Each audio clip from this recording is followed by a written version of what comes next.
The Generative Executive Officer is a show about these three things: AI, leadership, and humanity. And I use Grok as my guest speaker and my co-pilot.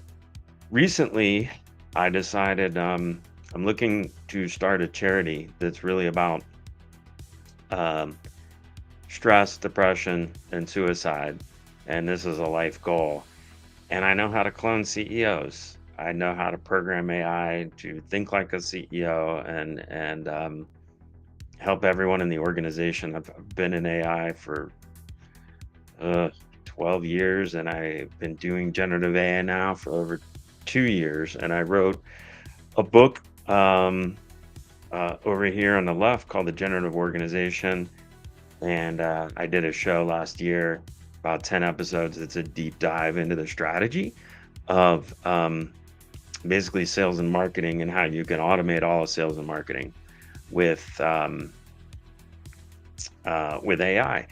And so, what I aim to do here in this show is actually cover these topics,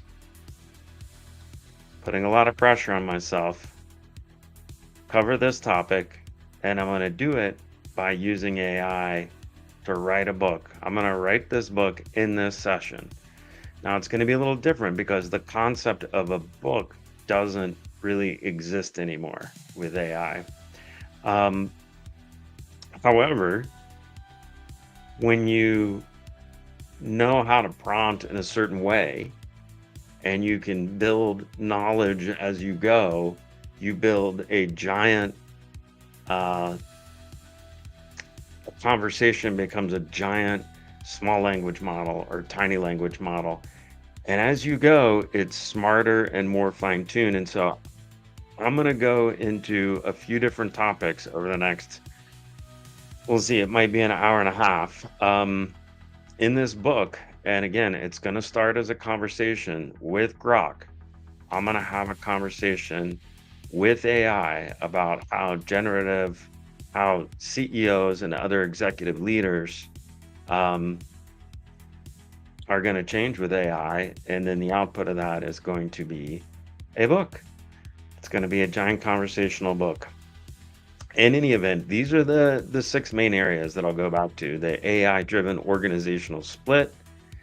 We're going to talk in this show that's building a book, what generative CEOs, who they really are, what they're really doing, who's pushing the boundaries. That's going to be another significant topic. And we're going to get into leadership and psychology. We're going to get into the impact of the executive team, how go-to-market changes, and then we'll talk about humanity overall. And gosh, if I am going to do this in one fell swoop, and this is putting a lot of pressure on myself to do it in real time, but let's see. Yep, we're gonna try with 15 minutes, and let me set a clock. Hang on, this just became super important. Okay.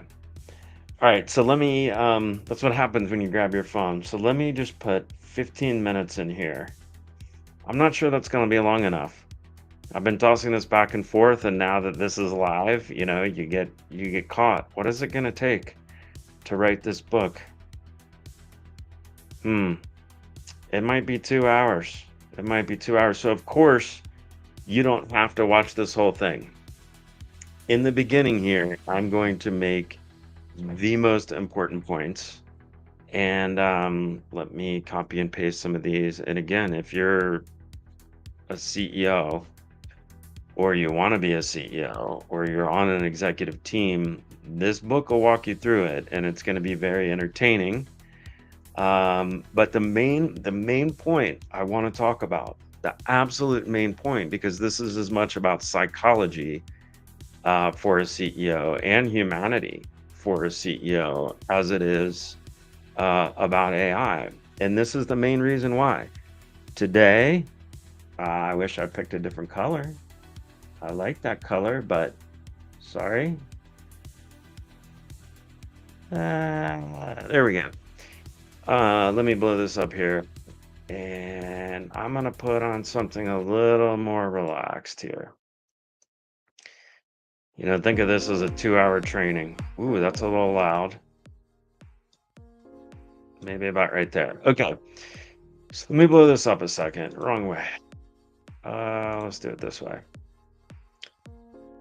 Yeah, that's the way. That's the way. Definitely. Nope. This way.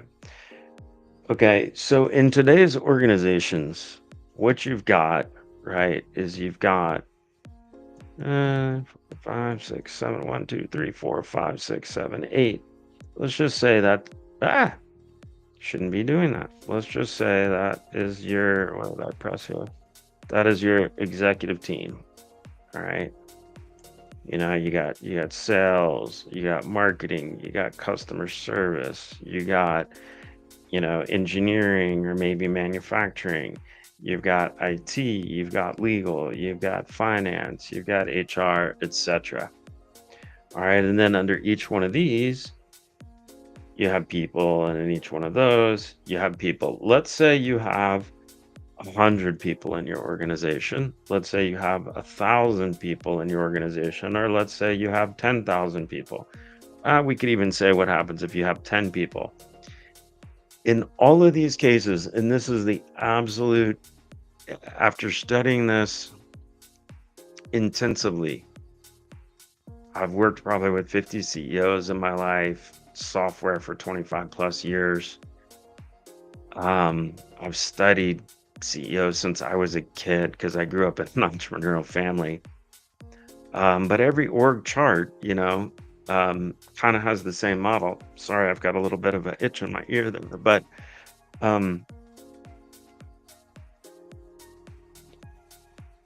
when these change, right, instead of having 100 people, you're going to have 10 people. So if you have an organization right now that has 100 people, there's going to be 10. It may be 50 first, but if you have 1,000 people, there's going to be 100. All right, this is assuming a 90% replacement of humans with AI. And I think everyone knows what's happening right in front of us in this point. If you're in the software industry or you're in a leading industry like certain aspects of the military or financial services, this is the case, right? So how this changes over time, it means that when one person was over here managing, over there, managing 100 people, that now they're going to manage 10 people and 90 bots, right? So this is why it's so important to understand the humanitarian part of this, because we're talking about really important high stakes in terms of how we treat people and human capital. So with that said, let's go back here. And now I'm going to open up generative AI and get going. So in this case, I've used all the AIs, but I'm going to use Grok. And Grok, where are you? I think pushing Grok is going to be the best way to go. All right, so the first thing I want to explain, and this is the most important thing for any CEO, and I've demoed this for a number of CEOs, and it's why I'm offering this as a service. I will clone a CEO for 10K right now. And you can ask me to do that as my consulting side/main hustle. But what I'm going to do is I'm going to do some of those same things here because I need to write a book based on a conversation. Okay. And as a CEO, I think the main thing I'm going to say is think about this as a conversation with your executive team, with each member of your executive team. Okay, this is just a conversation that I'm turning into a book. However, it becomes a significant knowledge base.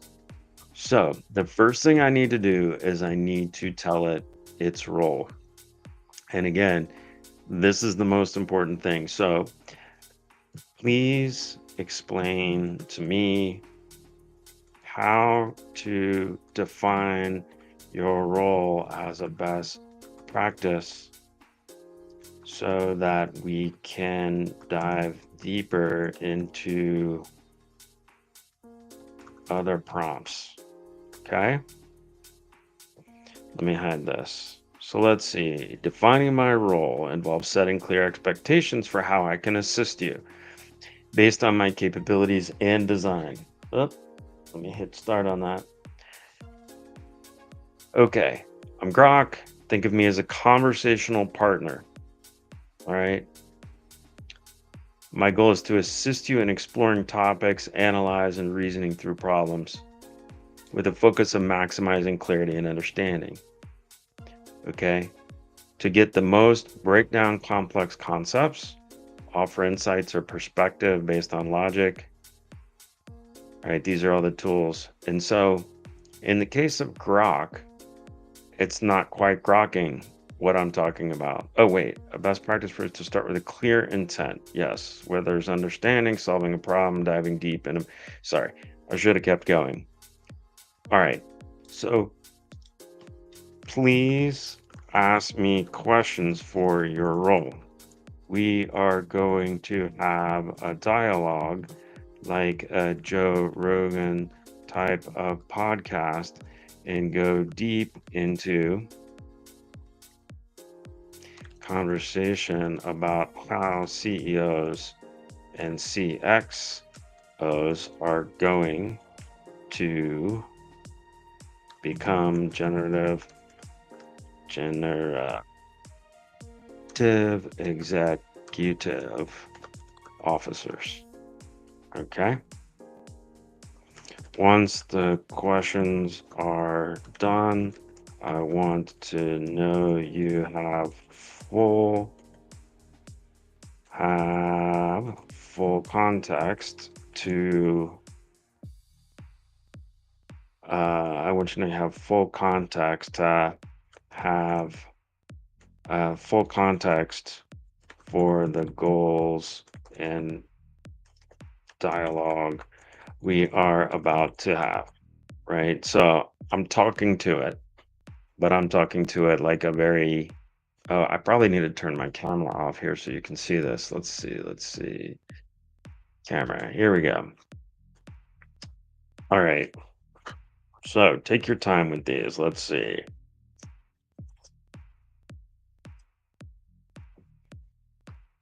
What's the core shift you're seeing? Generative executive officers. How are you talking about them leveraging AI? Right. So this is where we're gonna start to break down the book. Okay. So again, this is the most important thing you can do for pretty much any type of higher end white collar work. For sure.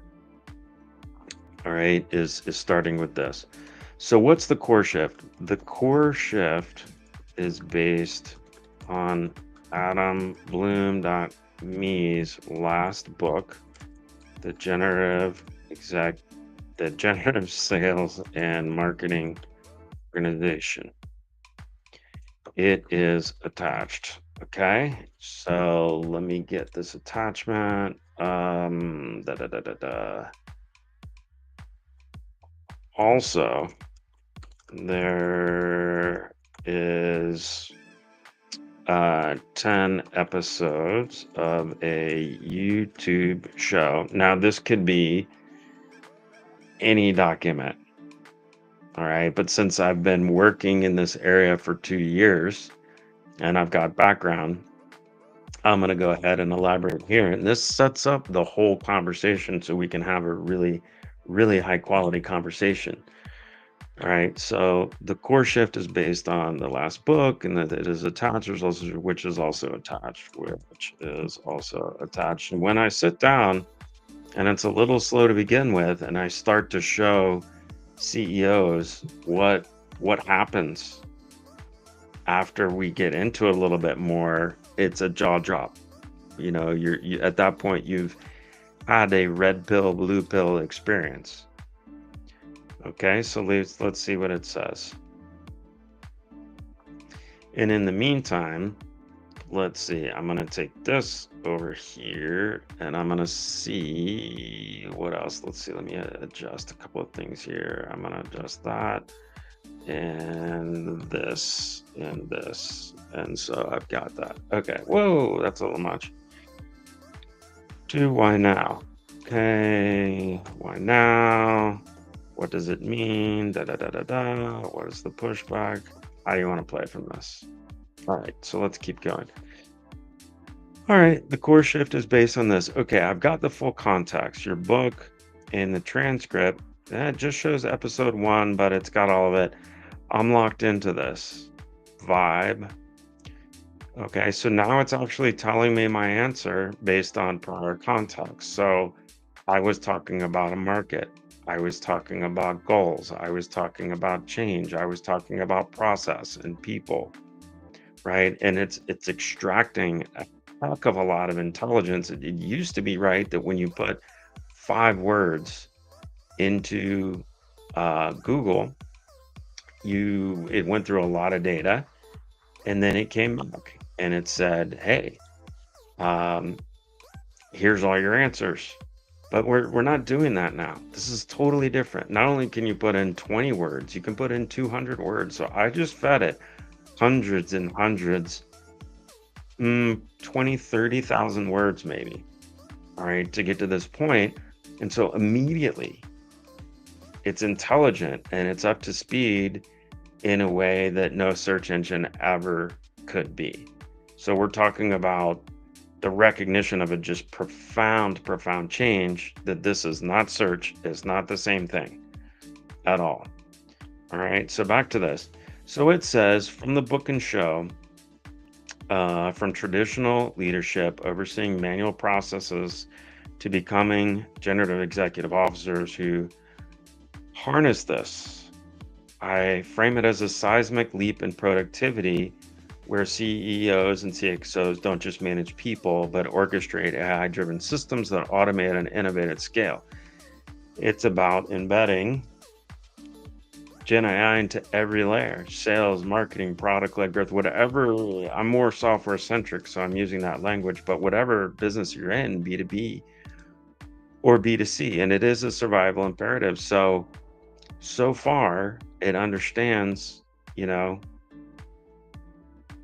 it understands. Let me see if I can write this down real quick. What we just did is let me get this draw. What we just did is we said to AI, in this case Grok, we said, I want you to tell me how to define your role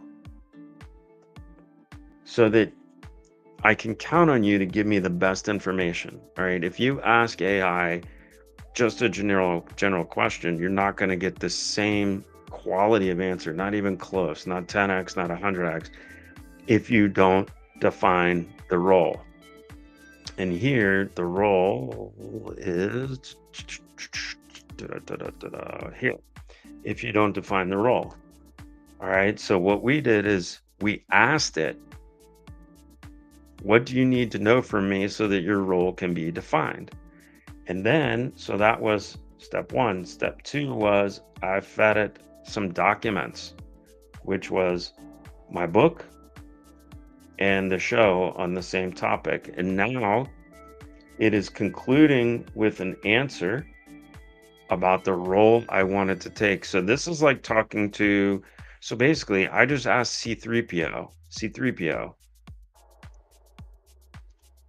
how do I best program you to understand me? And it's like, okay, I need you to define these things. What's the core shift, right? Why now? It's extracting meaning from the book so that I can have a conversation with it and build this new document, this new conversation. Okay. So this was the part about asking the questions for the role, right?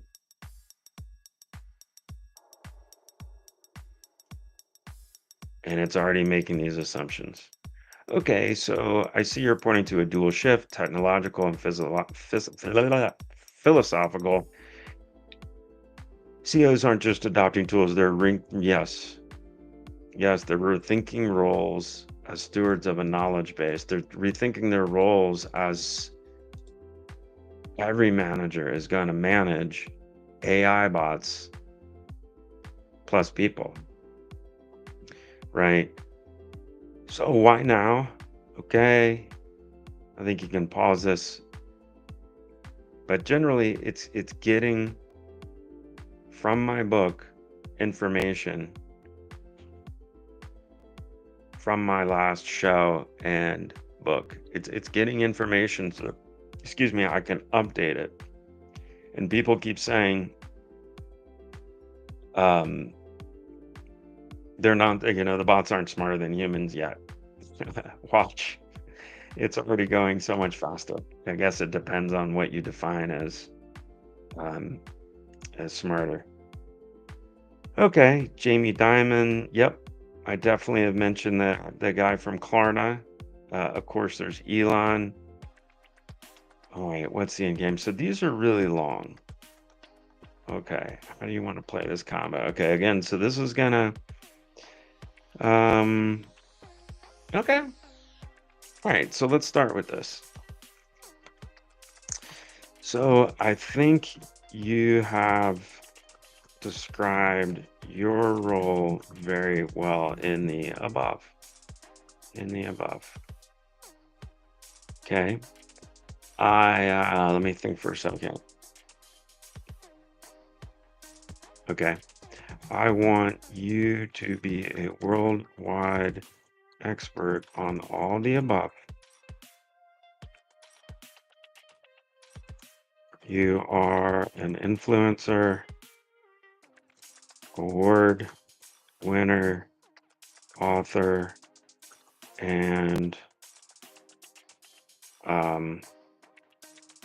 leadership advisor to many of the best modern CEOs. Okay. So again, what we just went through, I know it's a little weird to begin with, because I'm diving right into a technical thing.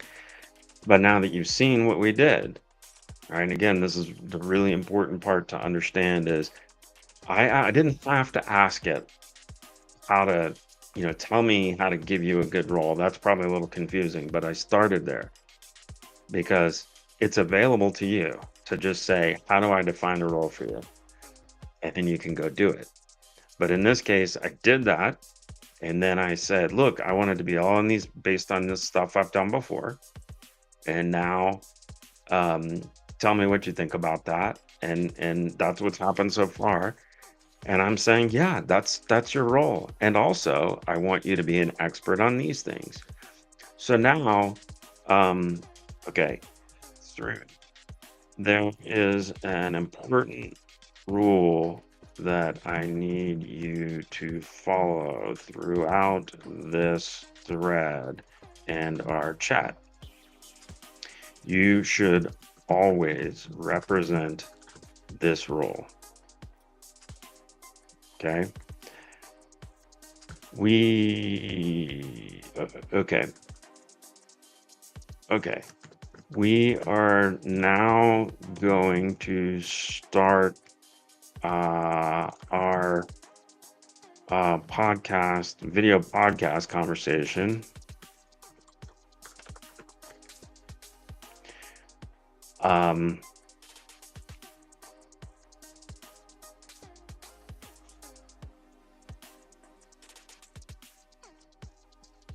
Let's see. Sometimes you have to sit here and think. Yeah, I think based on this, where do you see this? This was pretty open-ended. Okay, what's the tension? All right, I'm going to keep that up there. We're going to start the video podcast conversation between you and I. I am AdamBloom.me. Please look up my YouTube, Twitter, LinkedIn, website, and related information. Ensure you avoid references to the comedian with the same name. And I know him, and he's a good guy, and he's an amazing talent. He's recently written a very, very good book, but I compete with him on the internet, and it's hard to compete with a famous comedian from the UK. Okay, so again, I'm having to be very specific with it. And this is like having an endless, you have an endless line of interns, right? But in this case, the level of quality that I'm telling it to think placed, but plus its own logic, um, it becomes very rich, very effective, and more insightful than any single person on an executive team that I've worked with. I think it's fair to say. Now, context for managing the business is different, but is far in communicating to people. But as far as like doing research and getting answers and thinking through problems and helping understand markets and review competitors and all that stuff, it's crazy, right? All right, so now we're going to start the conversation, which will be the beginning of, well, the whole thing will be the book. All right, so let's see. As it's thinking, I'm probably going to bring up, uh, because Grok does take some time, probably going to bring up some other things to draw out. But it seems to be going here. And by the way, I'll come back to that later. All right, first, all right, Adam, we're live. Welcome to this Joe Rogan style podcast deep dive. I'm thrilled to sit down with you. I've also done B2B stuff, but also I'm glad you found that. Are morphing into generative executive officers. So now imagine you're a CEO uh, talking about a really important concept in your business, right? Or with a team. And it's now available afterwards. And the quality is very high. I know people will risk the quality, and yes, it needs to be tested, and you need to have a human in the middle. Compared to 2 years ago, from now, if you really tell the thing to act like a certain human, it's gonna do very well with it. All right. So here's the introduction. Yeah, and let's give him a name. Your name is TG GED2. GEOD2 GED2. Let's do GED2. By the way, okay. So it says, and of course you can talk to it about this stuff.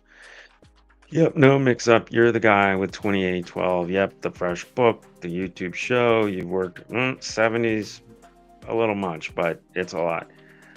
Yes, definitely with the startups. I have automated myself out of a job. That's a hell of a resume. Thank you very much.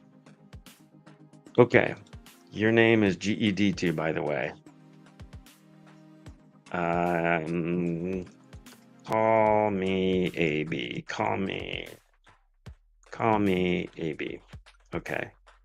This conversation is going to turn into a book. Yeah, I think he knows that already.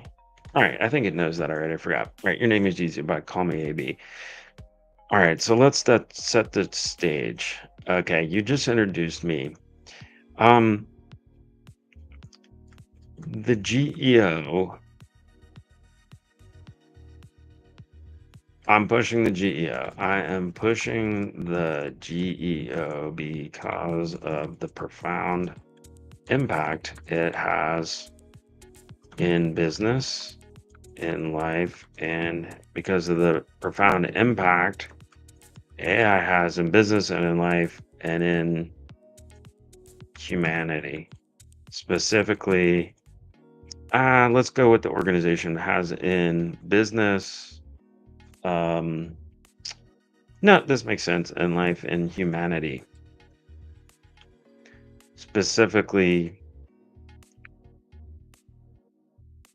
the sheer volume of white collar work that is going to shift over to AI run activities. For example, I can do 100 times the work for certain tasks. All right, looks like I'm 20 minutes in so far.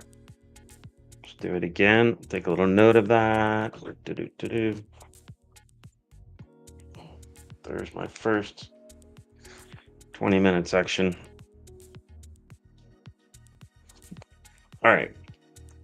I'm pushing the CEO, the GEO, because of the profound impact AI has in business and life and in humanity. Also, a lot of executives, if you're in the software business, is a little different, but a lot of executives are talking to their CIOs about this, and some of them are relying on their CIOs too much. But this is not just for IT. This democratizes IT in a huge way, in many ways, when it comes to supporting a lot of business functions in sales and marketing. It's not a I need IT thing. It's a let me learn how to do this and utilize the heck out of it thing.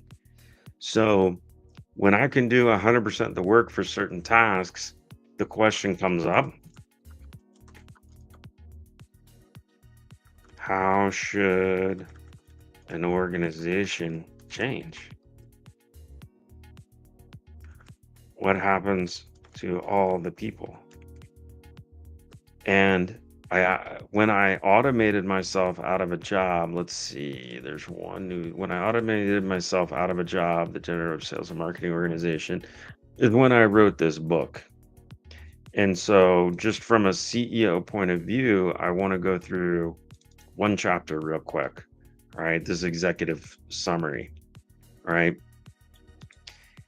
What I'm showing here is this chart by Adrian Slowatsky, or diagram from a while ago, but it shows when a company takes a product to market, value comes in, it stabilizes, and then it goes out. I don't know why he picked this format, but that's the one he picked. So with a new product launch, the market value and the company value adjust as value flows in. And then you start to get competitive stability and stable market share and stable margins. And then eventually that goes away. And in outflow, you have customers and talent leave. And with Gen AI, it's forcing this super fast, right? So this was basically the first kind of main page of the book, first page of chapter one. And then what I said, and the reason these drawings are on here is because there was these were also used and written on for the show. But again, you got to think in this old world of Ford, you probably had over here somebody making a screw and somebody bending the metal and somebody doing this and somebody doing that. And this was the original line. But over here, it's all the robots, the screws, the bending the metal and all that stuff. And where are the people? On this left picture, the people would have been everywhere. On this right picture, there's no people. They're back here in the office managing robots, which is what I'm talking about. And here's how it's going to look. On the left, executives are going to have to become generative executives, right? Management is going to be split. Frontline's going to be split. This is a big deal. This is what's happening right now. In fact, I just read some articles the other day about, the software developers. They see this like crazy. It's happening right in front of them. Call center agents, um, very much the same thing. In any event, this is what's happening. And this is why I'm saying it's so important that we think about not just the change from a how does this impact company, but a personal leadership and a humanity level. Because a lot of people are going to have to go through being cut, and the history of corporate America is not very kind with that. It's kind of okay, we're done, and there's going to be a very very different world here, and it's a plea for me as well for leaders to really take part in that because going through an existential crisis that that AI can automate you is something a lot of people are going to face. So, with that said, the bottom line is take the money you got in sales and marketing, range from a 10, 40, 90% of cost savings, and you will have very reasonable projections. And in fact, most of the executives that are outspoken already about this are seeing it and have been talking about it for the past couple of years. All right, let me go back to these. So that was in a bit of a side. So in the first chapter of my book, I explain it, and I feel like let's see how sometimes I might need to adjust the style of the answer. All right, might have to change the music again. I kind of think need to change it up. Let's see how this does. All right, I'm GET2. Love the nod to a certain galaxy far, far away. That's funny. Oh, let me zoom back into this and turn me off.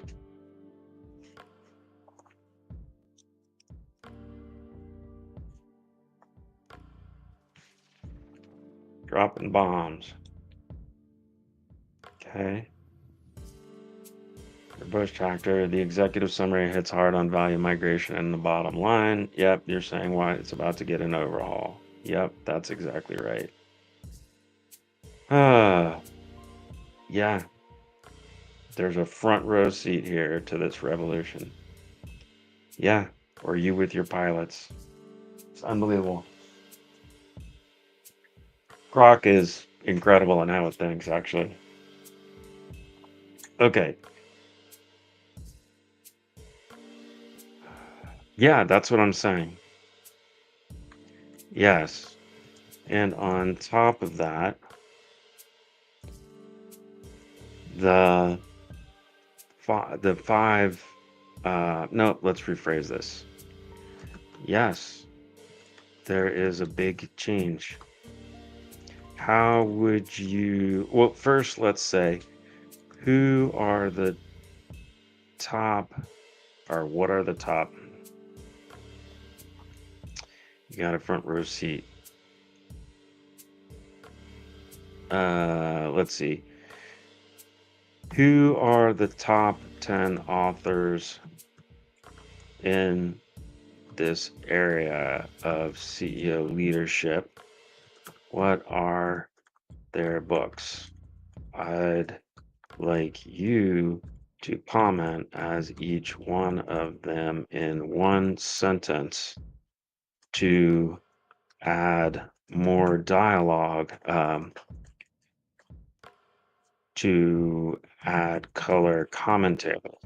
Right. So now I'm going to basically say, I want a bot, or I want part of this prompt to each be an author, and I want to know which ones, so I'm asking about their books, and to your last comment. And so another thing I'm doing is I'm putting a reference into more expertise. Please include Elon as one of these, because I eventually want to talk to you about generative government, which is what's happening in the United States right now. Okay.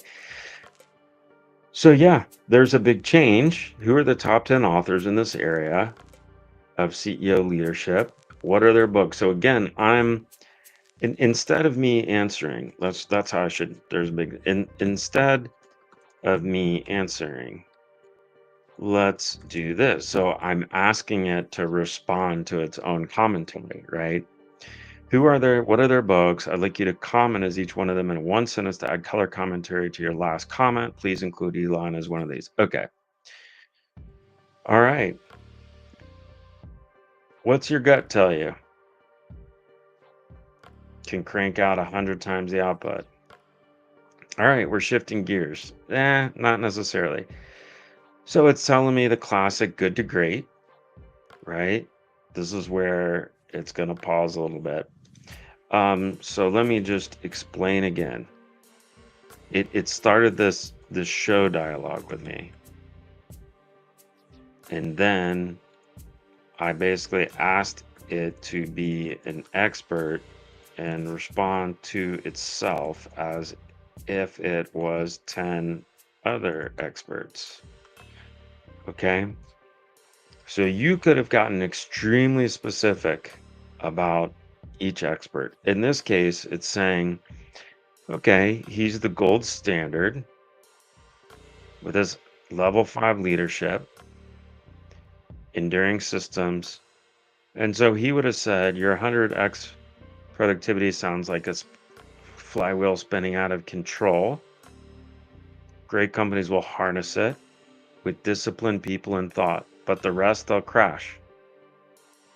Better find their hedgehog concept fast. All right, Peter Drucker, your 100x claim is fascinating. Effectiveness isn't about doing more, it's about doing the right things. AI can liberate executives to lead, but the displaced, they'll need new purposes. All right, Daniel Goleman, Primal Leadership. So it all focused on 100x output. And again, you can't even do this. This is 100 times faster, right, than I could have done it on my own. Um, can guide their people. Eric Rives, the Lean Startup. That's a startup stream. Pivot Fast. Clayton Christensen. So I feel like these answers are kind of generic, right? Tegmark says should be the utopia. So apparently it believes that productivity is super important, right? And they're kind of piling on what um, G2D2, or what did I call it? GED2. Um, it's dope, build it, ship it, dominate. Yeah, so I've been through this many times before. And what's happening in this case is that it's being a little too positive. It's being a little too over the top. Um, this is coming across a bit over the top in terms of enthusiasm. I'd like you to take an energetic but um, an energetic tone, um, but with um, a certain pragmatism, with explanation. Help others think and ask questions more than and learn. No. Help others take an energetic tone with certain pragmatism and clear. Yep, clear executive explanations. All right, I think that's sufficient. What's the next question we should talk about as we go through? As we go. There we go. All right.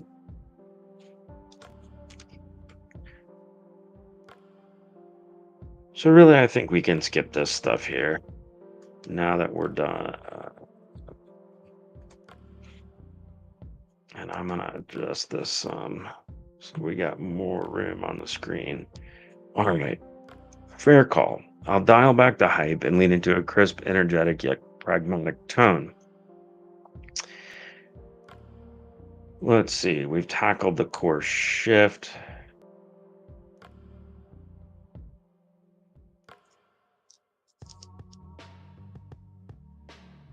I'm just reading. Yeah. So why now? I think it knows why now. Um. Okay.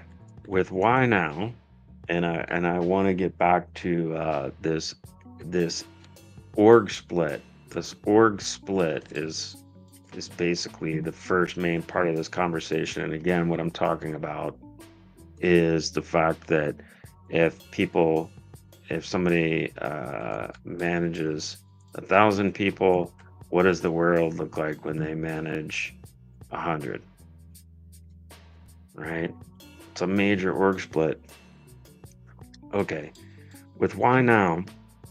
Why don't you give me the latest and greatest research that covers this very point? Do it in a short way without getting too long in the response. Let's see how it does with that. All right, so of course it's looking at the McKinseys of the world, right? November 23, a third of servers are already using Gen AI and at least one function 2 years ago. 40% planning bigger investments. Adoptions exploded. Q4 2024, which wasn't so long ago, says 80%. So I think people know this, right? It's apparently investments are jumping by, I mean, that's almost a 10x investment, right? Gen AI budgets, 80% of firms boosted their budgets. Why now? The tech's ready, affordable, and scaling. It isn't sci-fi, it's here. And that's absolutely what I'm seeing in the market. Okay, so I think everybody knows that. But just to back it up, let's see. Yeah, those are the answers. The big question with an organizational shift is what happens to all the people. However, but let's be clear here. If a CEO has, for example, here we go, I don't want that up there. For example, if a CEO has 10 direct reports, what changes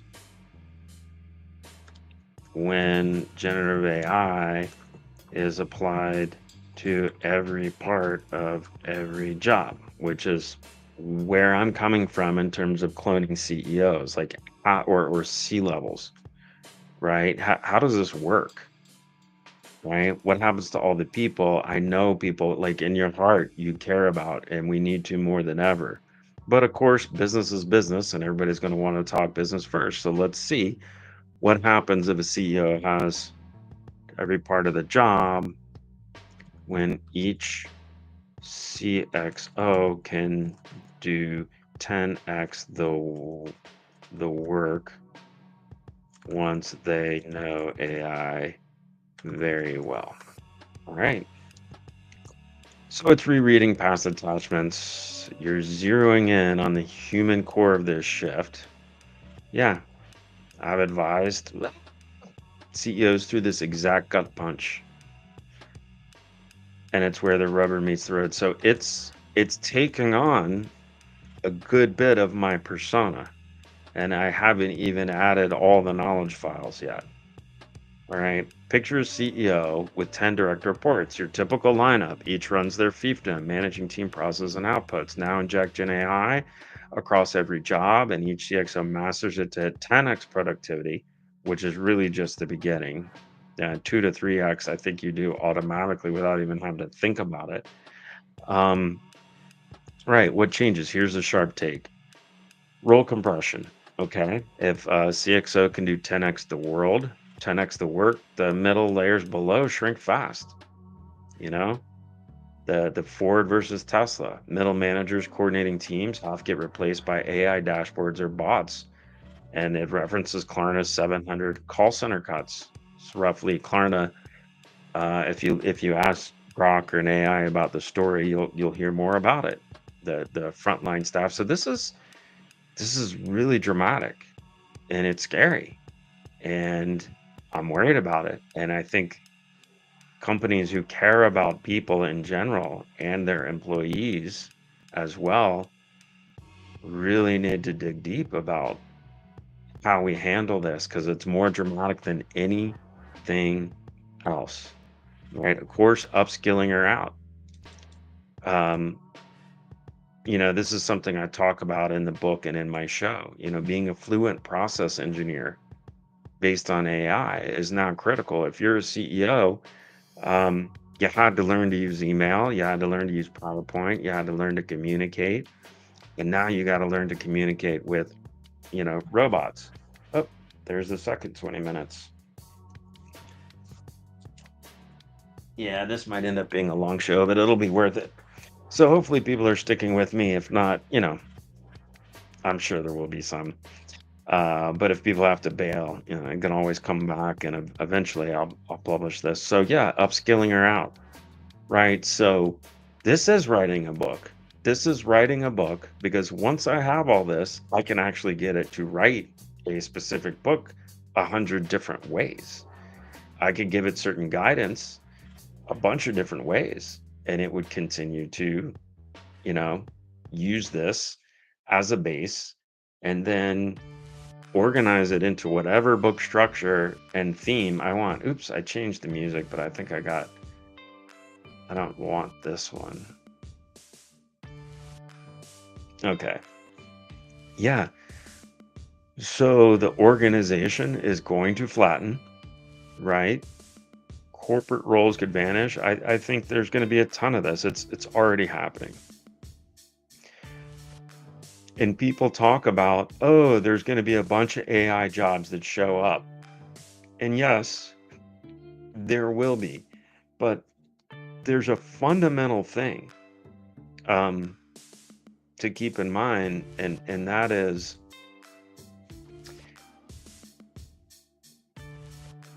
the sheer amount of productivity. It would be like saying, it would be putting one person to build cars versus an entire robotic factory. All right. It's a much different mindset. The AI doesn't just replace a few things like Java replaced its C++ or, um, some software, desktop software was replaced by newer desktop software. This is a total shift. The jobs are not the same, and the old ones are not going to be there. They're going to be totally different. Instead of managing 10 people, you're going to manage, if you do continue to manage 10 people, you're also going to manage 90 AIs. And it's here. How you structure it, how you reorganize, that's going to take a lot of figuring it out, right? So 25, yeah, 25 of firms. Now, I'm not asking it, and we shouldn't trust this completely, but Grok's main feature is seeking the truth. So we'd want to look this up to verify it, but I've already seen this. In any event, so if there's a machine, the CEO is not going to manage 10. They're steering leaner, AI amplified clue. How do you see that playing out for those 10 and their teams? What's the GEO's move to balance and gain the pain? All right, so it's coming back with the Joe Rogan thing. But I want to structure the dialogue. I want to lead the dialogue a little bit more. So I think you covered it. So let's talk about the psychology behind this, which is a critically important aspect of leadership, especially during huge company transitions. All right. So one of the things about me is I had a very hardcore, deep, dark 2010. And the reason I'm starting this charity is because I want to help others. I mentioned the charity at the beginning, never go through stress, depression, and suicidal thinking. And I started studying a lot about psychology, specifically neuropsychology. So I want to take a bit of a neuropsychology view on the CEOs, on the GEOs move to balance the pain and the gain. And you can see I didn't plan for it to bring this up. I'm reacting on the fly. Um, this is something you can do with a collaborator that can tell jokes as good as Robin Williams or advise you on fixing your car, right? I think you covered it. So please take um, a few key concepts from neuropsychology. Talk about talk a bit about dopamine, and cortisol release based on the motivations of CEOs, the motivations and hesitancies and fears of CEOs. Okay. Yeah. So so let's talk about this, all right? Take a bit of ownership. So um in in basic terms, let's go through it this way. In third grade terms, what are the carrots and sticks that CEOs think about, that traditional CEOs think about? What, and then I'm going to say the same thing. And I'm going to say the carrots and sticks that CEOs transitioning into GEOs think about. All right. I think that was just a better descriptive way than GEOs. All right. So I think you covered a place to take a few concepts. So again, so we talked a lot about the org split. We talked about, the asking the different roles to participate. While it's thinking here, what else did we do? Oh, I got to push this back down. Hang on, I'm going to search for a second.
Okay, almost done here.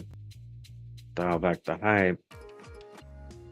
Oh, and then we did the research, and those are the answers. And then the CXO roles as participants. Okay. All right, I think you covered it. So now what I'm trying to focus in on is the psychology part. And I want to do this with quality. I'm not worried about length. Oh, I didn't start my 20 minutes again, but that'll be an hour. Have to decide if I split this up or not.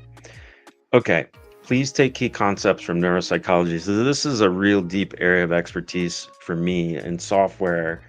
Probably if you unified all my skills into the thing that would add the most value, it's behavioral analytics, including, AI stuff. But it's a lot of sales and marketing. So dopamine is the feel good, and cortisol is the fight, flight, freeze. And these things come in automatically before, I mean, you can be aware of them, but a lot of our drive is from a non-conscious place. All right. So let's see. Um, CEOs do act all leaders, all CXOs, managers, teammates, right? They all it all comes down to dopamine and cortisol releases. All right. So let's pivot to the psychology of this shift. All right. We've got it. See. So it is taking on the persona, right? So when I get on the phone with a CEO and I do a demo, I invite this bot or a bot in to the conversation. And by leading it and programming it, it does a better job than I can. In fact, on my website, um, here I clone CEOs. If you go down to the bottom, there's the show, private equity, consulting, venture studio, leadership. Okay, this bot I programmed over a year ago. All right. And if you, it's actually a group of bots. All right. Um, Definitely will help you produce. It's been heavily tested, but if you say this to my bot, and we could also do it in Grok, it will use all of my knowledge about generative AI that's encapsulated in my book and show, and it will guide you through different aspects of solving your business problem. But in this case, I'll just say, would you like to hear about my services? And I think this is my original version. I have a newer version within OpenAI, ChatGPT, and this takes a minute. But you get the idea. We can come back to this. Croc. Oh, here we go. So it's describing some of the other bots that I've defined, and there's more than just 3. I think there's about 12 of them that I've programmed.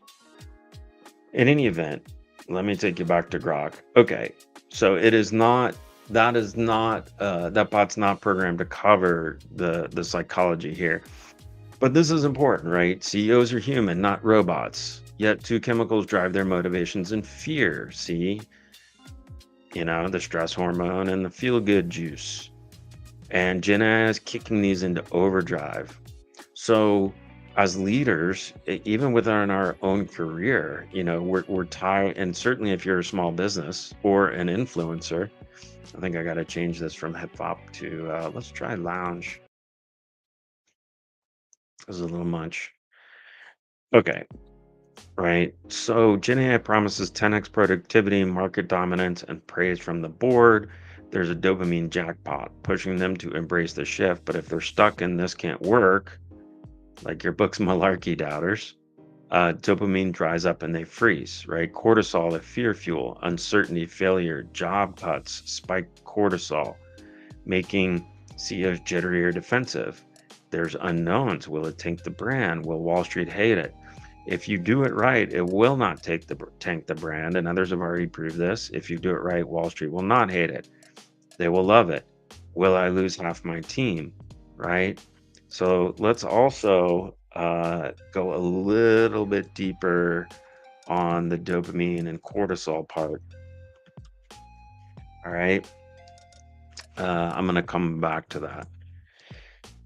In any event, so I get a big gold star from the board when profits go up. People clap for me when I hit sales goals. I feel super smart, keeping things running smooth. Simple wins, more money, happy shareholders, steady ship.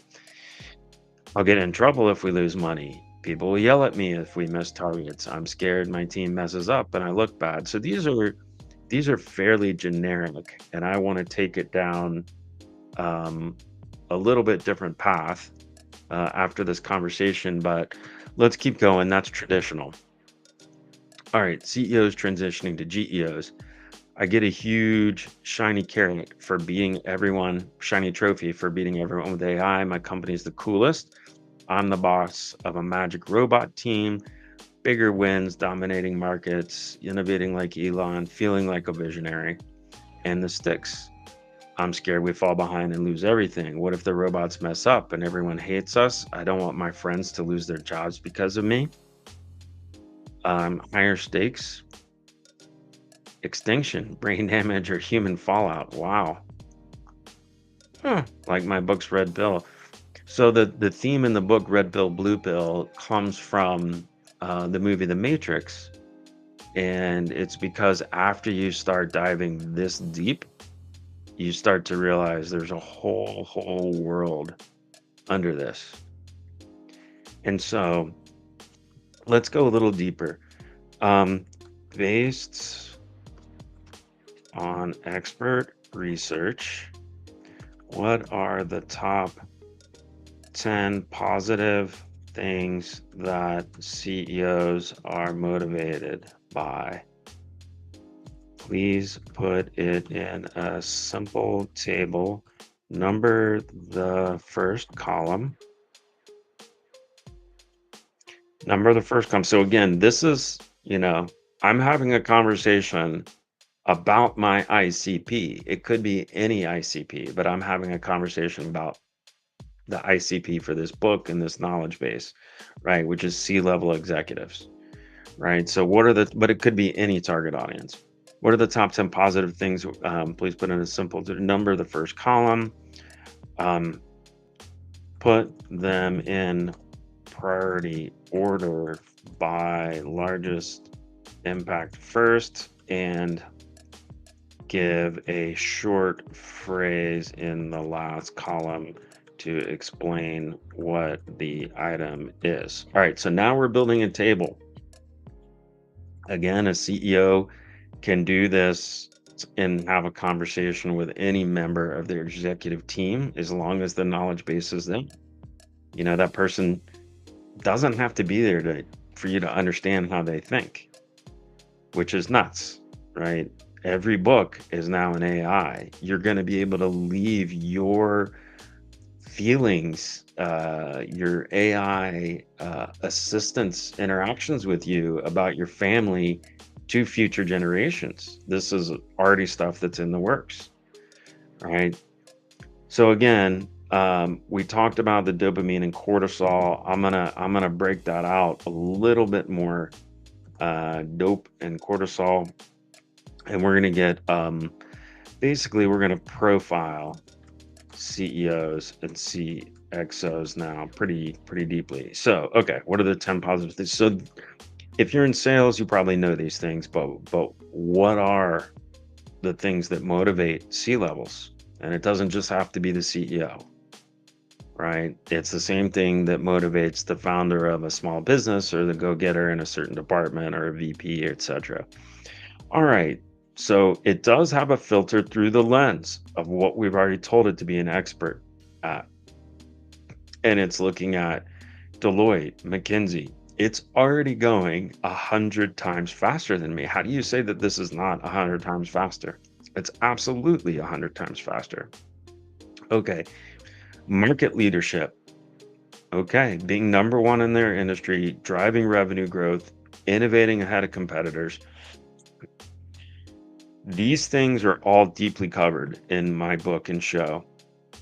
Because I'm a go-to-market guy, I'm a technology commercialization guy that's worked on 60, 80, 100. I don't know how many different types of tech launches. It's been a lot.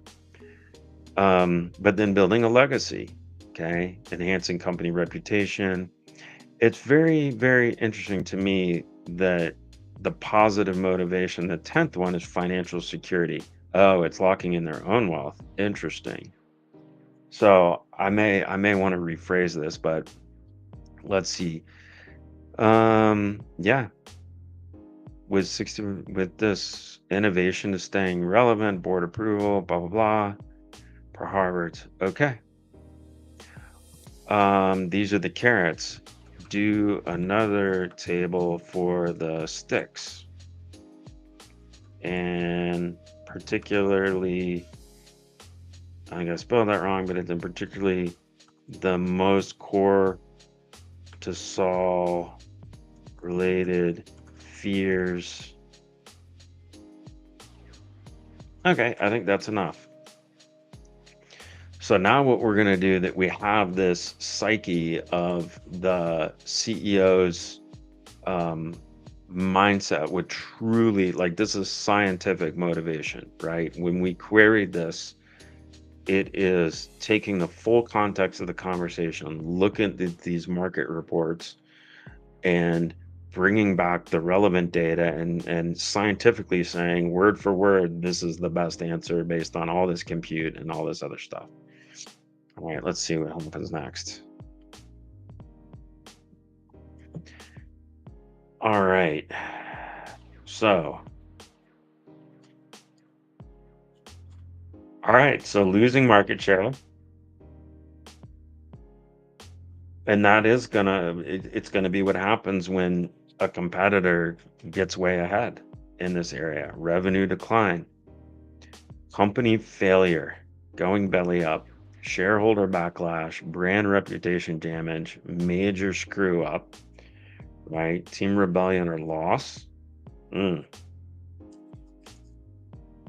All right. So there you go. All right. So this is a situation where revenue and extinction are on the line. How would you summarize that? Um, and let's do this. Please, yeah, please summarize the greatest fear, the greatest reward and greatest fear for every C level on the exec team. Put it in a table and make it simple like above. All right.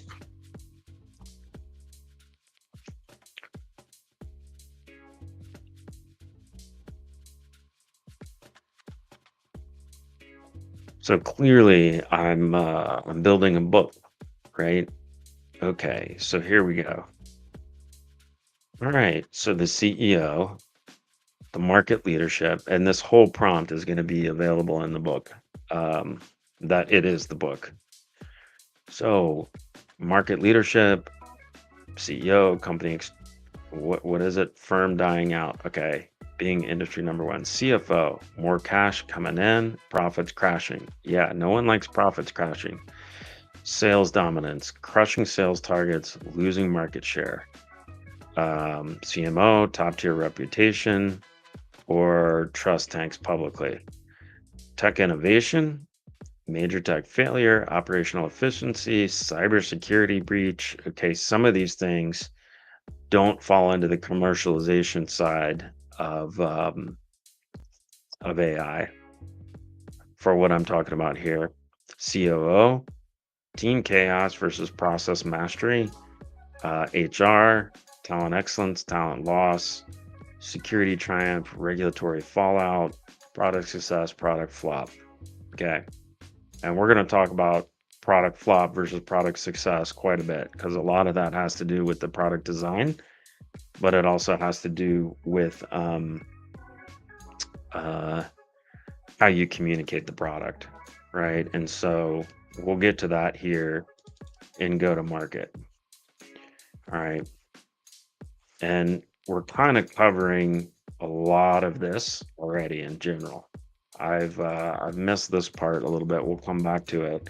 We're starting to talk about these things here. These things here. All right. So we're actually this one's done. Actually, let's do it this way. This one is the strike through.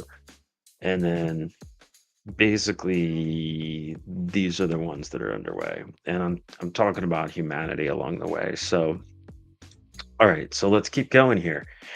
Um, all right, each sea level is wired differently. All right, so uh, right, so now let's look at the metrics impact. What are the top 10 most motivating metrics for a CEO? And what are the top 10 scariest? Let's see how it does with this question.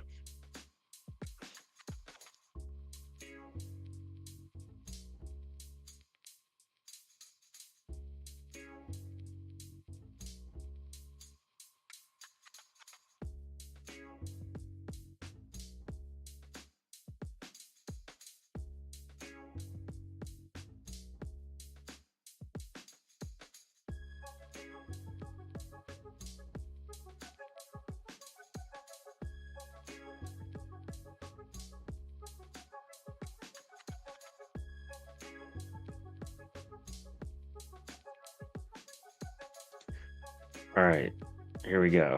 Revenue growth, market share, profit margin, stock price, customer acquisition, customer lifetime value, innovation rate, employee productivity, brand equity, return on investment.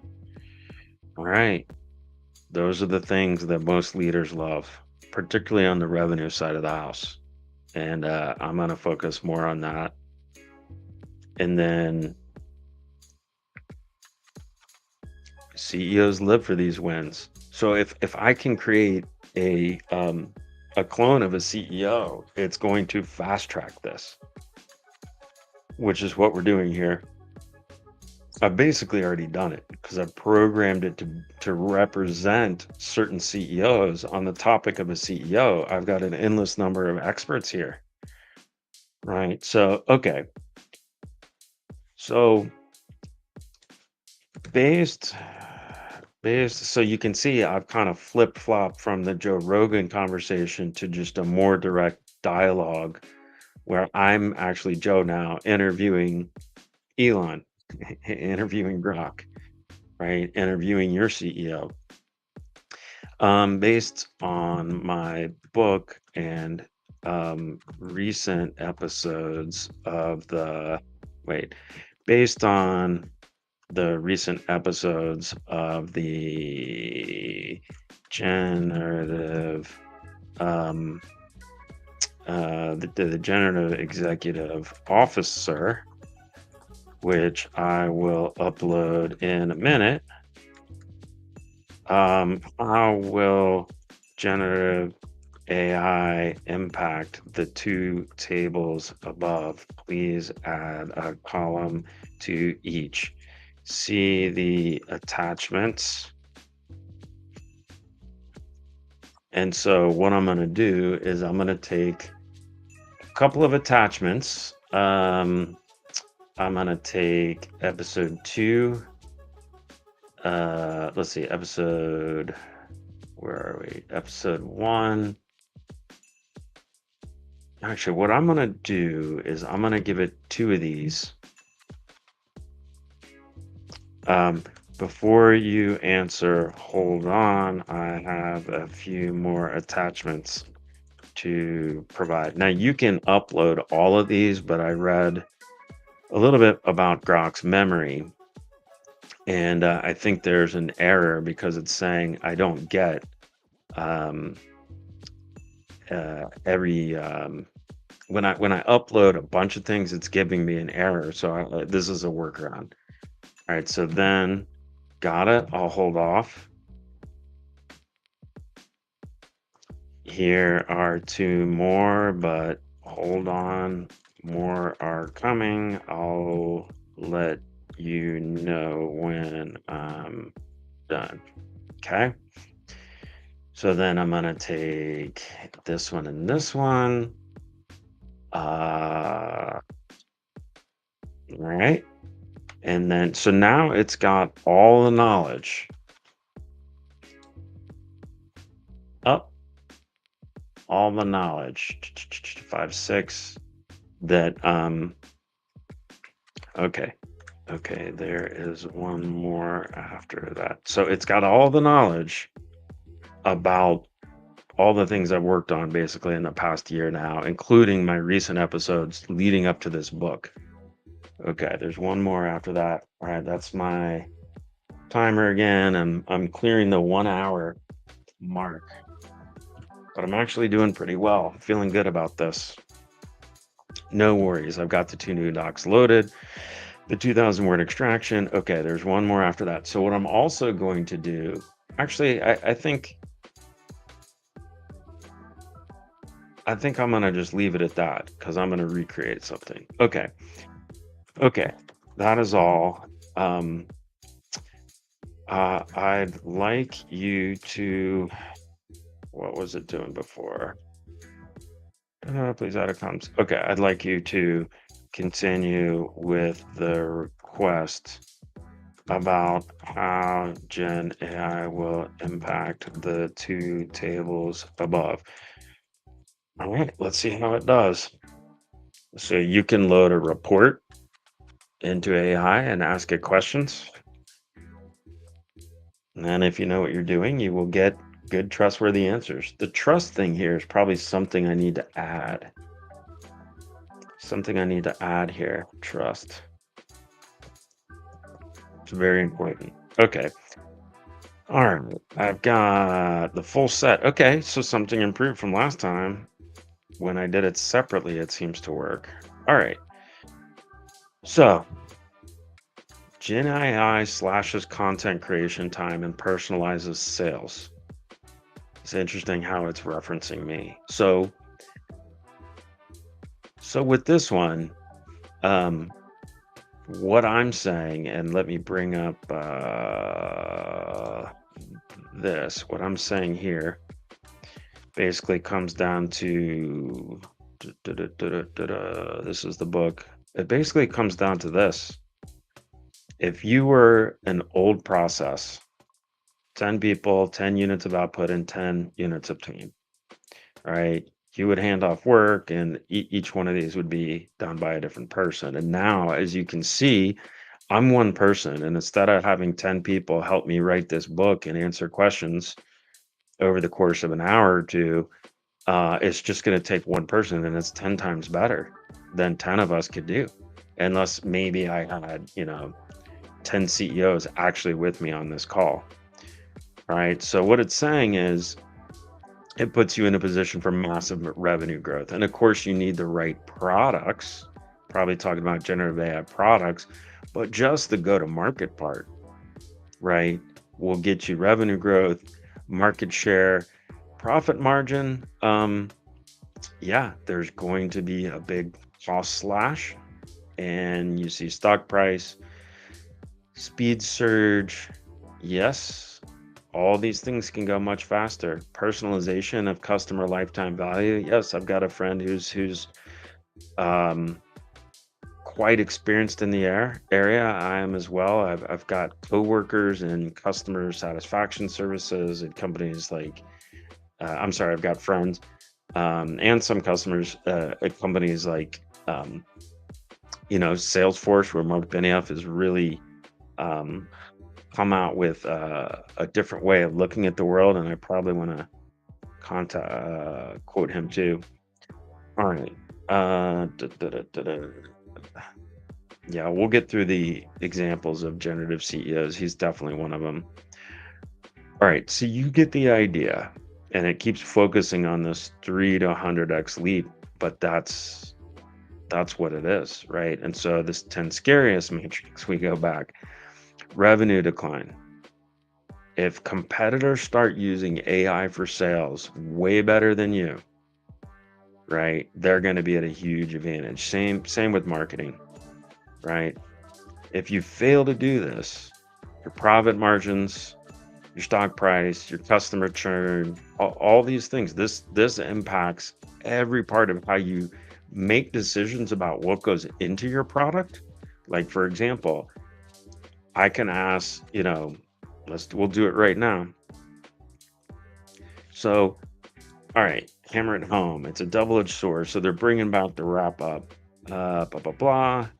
How do you see CEOs flipping churn into a win with this? Yeah, so it's getting a little off track.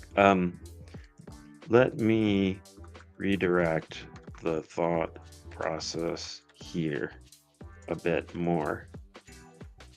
I'd like to stay on the topic of inside the mind of the CEO or CXO.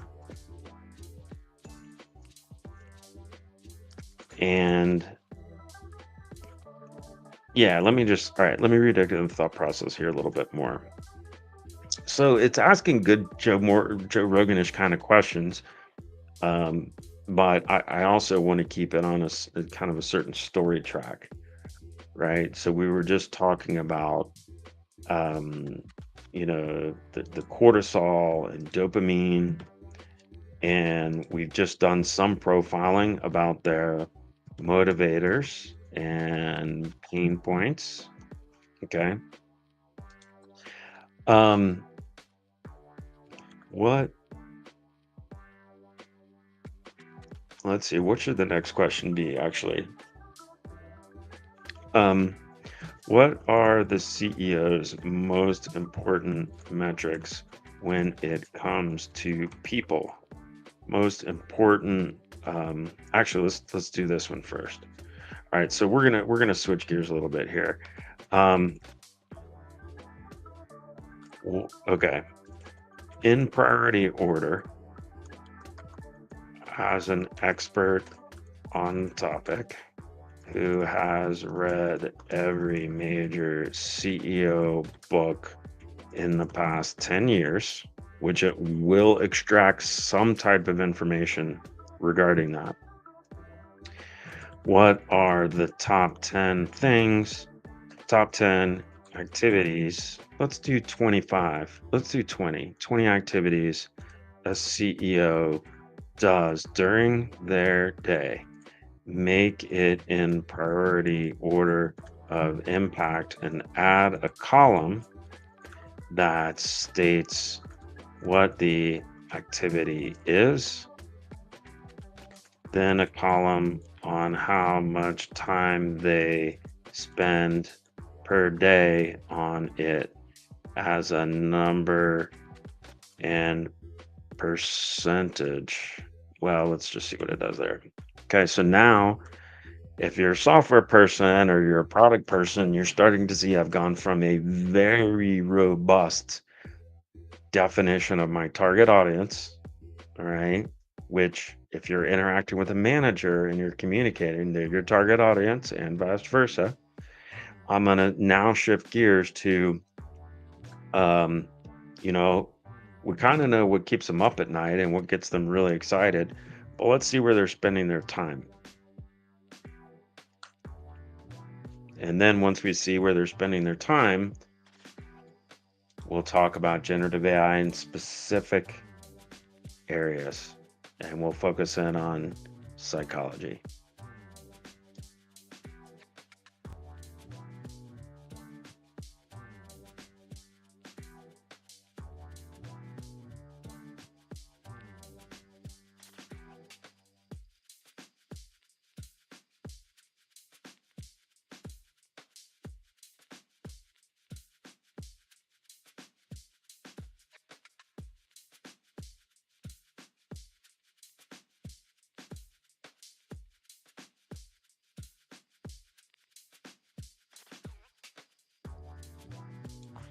Okay, so wow, look at this time. How many total time? How much time in the day? Personal development. You can see right away why a CEO is going to want to start to really take advantage of AI. All right. So, um, based on Adam's experience, based on Adam's books and shows, what is the one thing per activity above that they can do to really utilize AI in the area. What will turn their 1 hour commitment into 10 hours of productivity? Please limit the answer to one sentence and replace the what it is column above and remove the time spent. No, let's leave that. Okay. All right. So it keeps referencing stuff, which I like. So again, it's, Grok is built to seek the truth, and it's assuming what I gave it was true. And that's very important. The quality and the trustworthy of what you give it, it has to be there. All right. So let's see. Yes, you can use Grok to do this from market data. Absolutely. And it's going to do it so fast, it's going to do it 100 times faster. So give me an example prompt that is 50 words for activities above items 1, making run AI simulate. You probably wouldn't necessarily do this if you think about normal stress test. So I'll come back to that. 3, definitely. Yes, 4, definitely. 5, 6, financial health, I'm going to stay away from. 8, 9, I'm going to stay away from. Culture, 10.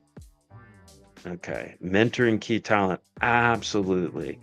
10, 14. Even with crisis handling, there's so many things here, because if it's content, personal development, and say 20. All right.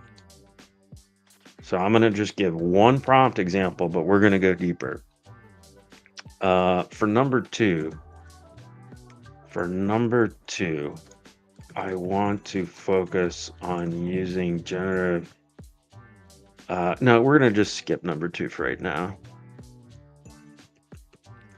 There's some nuances there, but let's see what it comes with here. All right.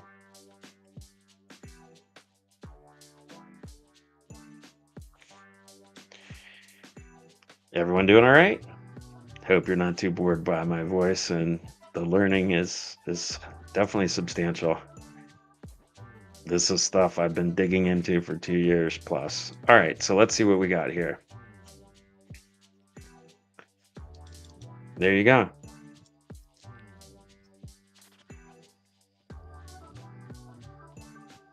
Okay, so for this one, for number 1, here's the challenge. And this is an important point for number 1. If you do this, wait, there we go. This is not a long, it'll give you a cool answer, but you've got to give it some very specific information to narrow it down. So this is probably 30, 50 words. I think you're going to need to get into the like 300 word, 600 word type of prompt. Well, it depends on how much backing data you give it. But you're going to have to start to teach it and have it follow this path, because a prompt there's one prompt, but then when you keep going, you build up a bunch of series of prompts that go together into a conversation, and you can come back and unify all those prompts and then deploy a new chat with the whole set, and it'll re-answer all of that stuff in one fell swoop, which means your complicated conversational prompt just got reusable right away. You can think of saving the core of the conversation. All right. So driving innovation, generate 100 unique product ideas. It will do this. But again, the more information you give it, this is like starting point for me. All right. So these are pretty advanced prompts. You don't see these on Copilot or this one's changed some, Perplexity, or here's the iCloud CEO strategy. But again, these can be a lot, a lot longer. All right, so the ones I want to talk about a little bit more go back to, really let let let's let's see if, okay, let's go back and make an estimate about. Nah, let's not do that. All right. So now we're gonna switch gears, and we're gonna say, um, please bring, please create a bot that is in addition to you, and it will represent CHRO. It completely understands the entire conversation above. I'd like to identify the top 5 most important things a CEO does to engage his executive team, then the top 5 for the entire employee base.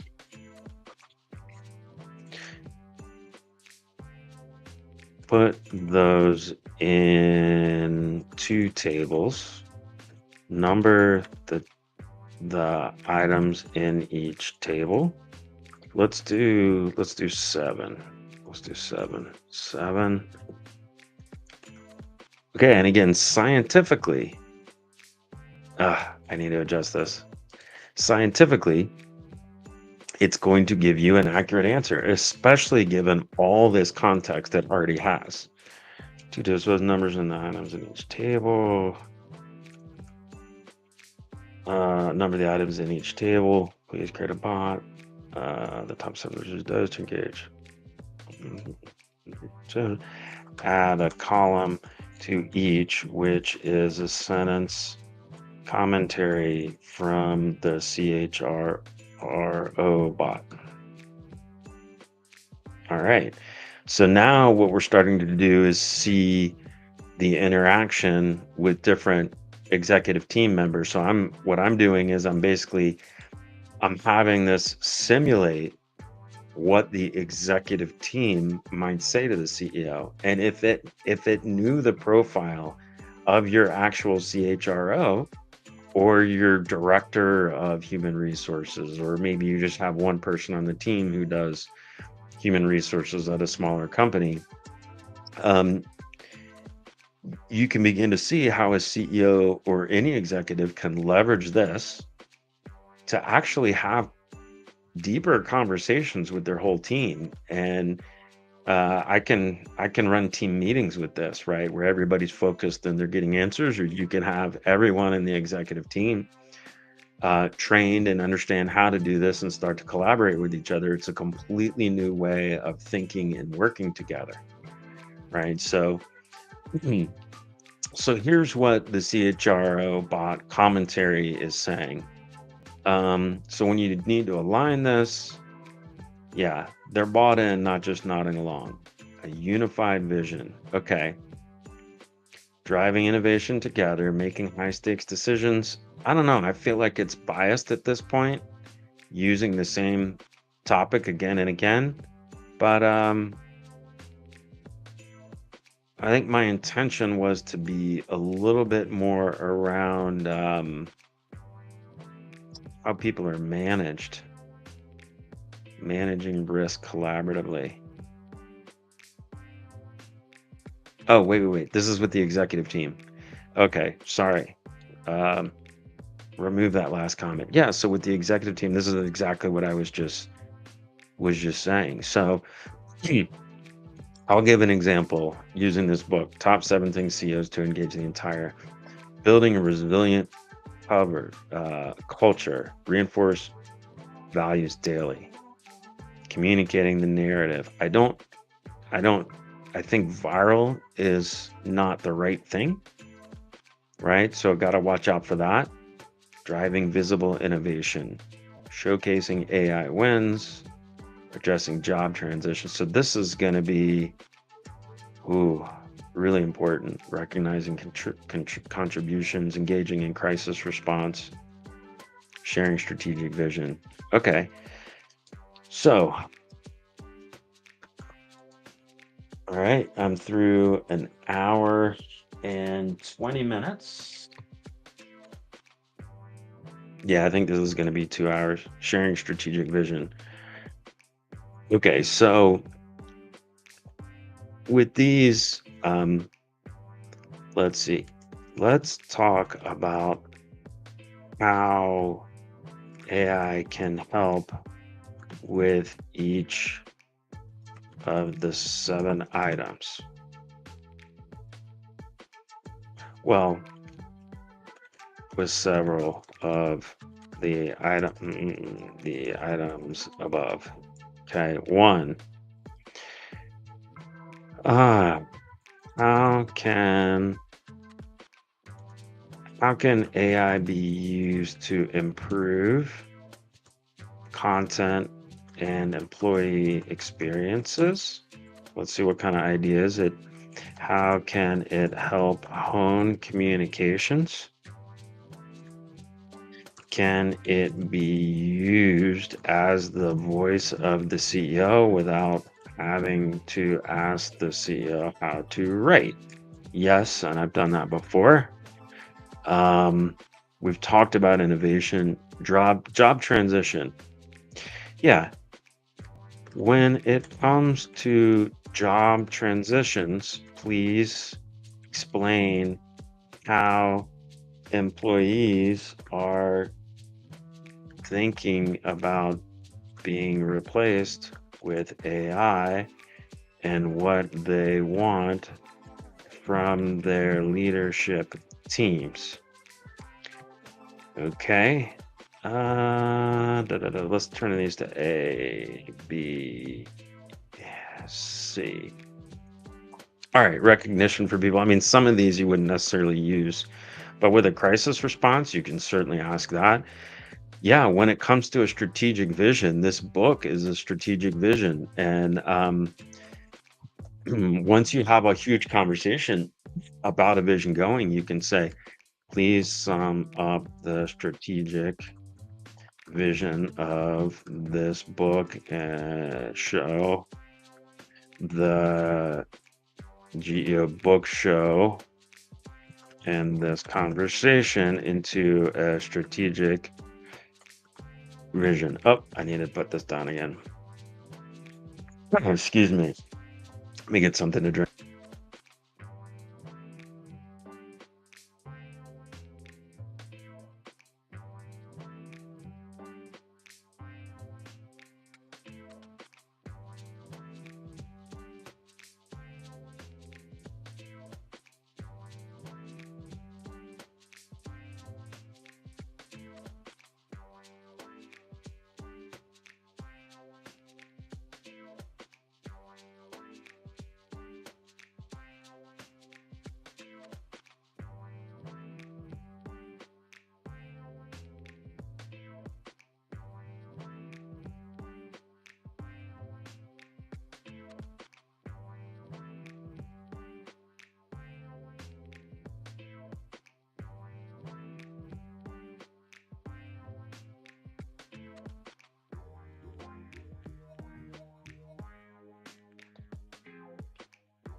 Okay, so I'd like, what is it, GED2 and CHR bot to have a quick conversation as if they are having a meeting together on this very topic. Have the questions be short and the answers too. Limit this to 5 questions and answers.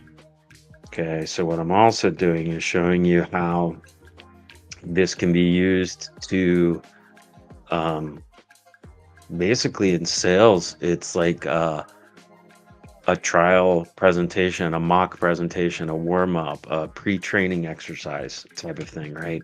So before I go to that, let's talk about how it can help with content and employee experience. How it can help hone communications. Can it be used as the voice when it comes so? AI supercharges content by personalizing, scale, and automating the grunt work, turning static outputs into dynamic. It's a little over the top for content, driving innovation and aid. Yeah, crash viral campaigns. I wouldn't necessarily viral campaigns, but you can tell it, you know, to improve employee communications, to improve the content or the text, right? If you have the right AI, it can pull customer data and basically do some various types of lead scoring or orchestration, but especially it can personalize content to improve conversion ratios, right? You can use AI to deliver daily nudges. Um, you wouldn't use you wouldn't necessarily do it for instant recognition. Okay, so some of this is not exactly what I was looking for. Um, so this is when you may drill down regarding, and I'm going to come back to this regarding how AI can help CEO draft employee communications. Where can it help? All right, so that's going to be one thing. All right, how can it help? We already did that. Voice of this, that. Yeah, here we go. AI hunts by synthesizing data into crisp, on-brand narratives, and yes, can absolutely mimic the CEO's voice without constant. Yeah, so if you, for example, put a CEO's book into AI, you can ask it, or a white paper, you can ask it questions, and as long as that's written and sounds and basically programs AI to act like the CEO, it will draft press releases, it will draft team updates. It can communicate to employees and generate content for that very well and at speed. Yes, you see it does this. Train it once with the CEO style, which is what we're doing. And I've done this with a 15-page prompt, and it'll run. Yeah, it'll run. It's a digital twin. And yes, it can be trustworthy and authentic. Okay, so when it comes to job transitions, how are employees thinking about being replaced and what do they want from leadership teams? It's a looming threat. Um, it definitely triggers cortisol, fear of obsolescence, existential dread, which I've been through, and they want proactive leadership to soften the blow. Addressing job transition. Will I be the one left standing or the nine cut? Think about how hard that is going to be to go through. And I'm going to pause this music for a second and go with future pop. Oh, well, let me turn that down a little bit. There we go. So, yeah, this is what's happening. And they want empathy, right? This is something to do really important. And I hope they make the financially wise decisions to help people transition. It's gonna be rough if we don't do that. Yeah. So your whole team knows this if they're smart at all. Everyone in your company. All right. So then I said, all right, go do a strategic vision because you said you could do that for a CEO. I'm the founder of my business. And my product is this book, all right, to evolve into this, harnessing AI for more productivity while leading humanity to navigate the seismic job and cultural shifts ahead. It's your trifecta in humanity. Plenty. So this has done an incredible job and provided so many references. Right, this vision marries AI's ruthless efficiency with human resilience.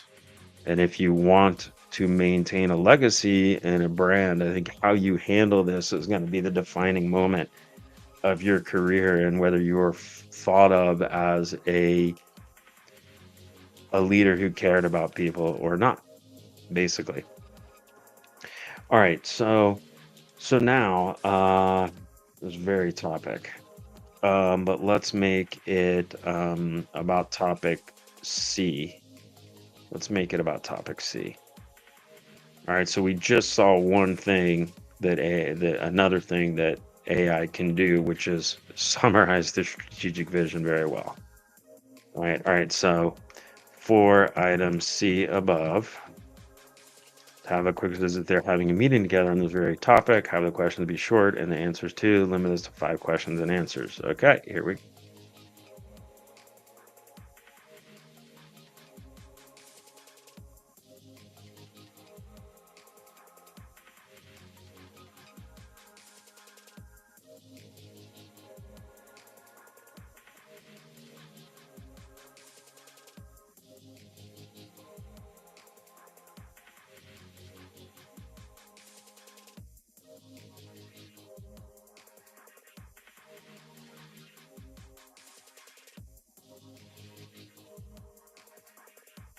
Well, apparently I might have to break this up. It looks like I might have a limit with Grok.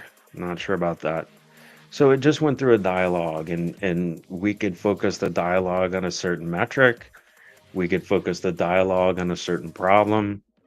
The ability to get smart about something very quick, um, and think through it. You can think through things just at crazy speed, right? Like the fact that I can get a 100-page book or a 200-page book written with high quality out of this conversation is just, it's nuts, right? What's their biggest fear? Obsolescence. Tell them where they fit, not vague promises. How do they expect leaders to soften the blow? Retraining. All right, but there's still stuff that it misses that you have to think about. Mass exodus, morale tanks, and the best bail if empathy is missing. All right, creating a roadmap and skills to survive your red pill. Leadership's got to step up with precision and heart. Um, how do CEOs balance their greatest motivators and fears with their desire to treat people well as employees part ways with the company? Please have each major CXO give a 2-sentence answer given their department/domain. For example, CRO, CMO, CIO, etc., CFO. All right.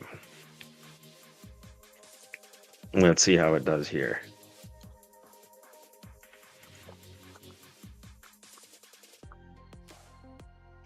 All right, here we go.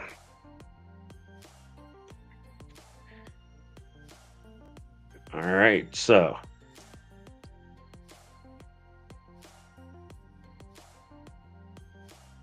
it lets me fund generous severance and training and preserves my legacies, and employers remember a humane exit over a cold cut. I think that's really important. Profit margins drive me, but cost overruns haunt. AI slashes expending, balance with empathy keeps morale steady and avoids PR hits. Customer acquisition fuels me, churn terrifies. Oh. So it's thinking about this, but it's not giving you the greatest answers possible. It's probably not giving you answers as good as your chief revenue officer. Okay, but we're going to come back to this CRO one, and I'm going to show you how to drill down. Okay, so you get the idea. Brand equity, negative, and you could say, I want these to be the CMO bots priorities, right? Operational efficiency, blah blah blah.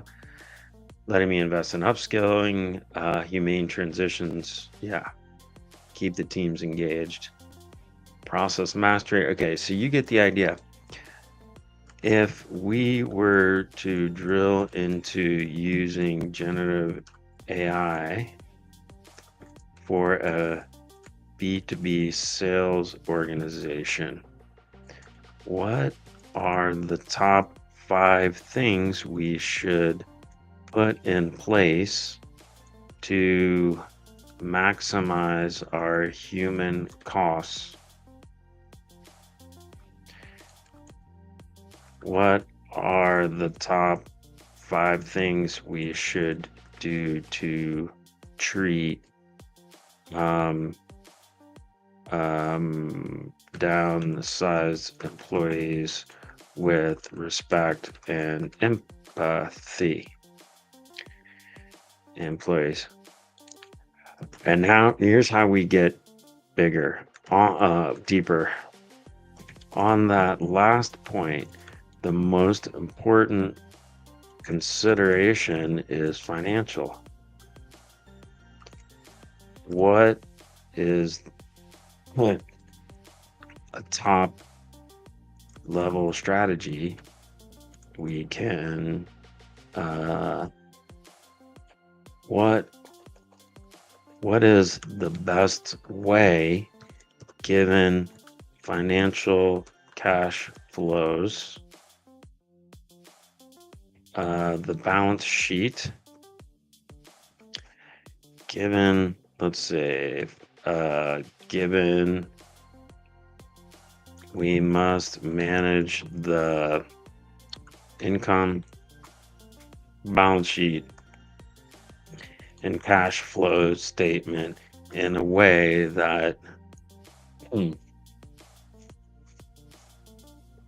ensures operating capital is spent wisely while still delivering the outcomes for our shareholders and for former employees to feel valued and not disposed into AI despair. I keep saying we need t-shirts that say I survived AI for people who do. It's a joke, but it's serious too. All right, so we'll just throw a little humor in there. Yep. Sign up to Super Grok. Okay. Or wait 11 minutes. So I think since I've used up all of my Grok, what I'm going to do, I think, is I'm going to switch over to, how many more of these do I have? 1, 2, 3, 1 I'm almost done with. Probably have another 20 minutes. Am I going to wrap up in 20 minutes? So it's going to answer that in 11 minutes. I think we covered all this.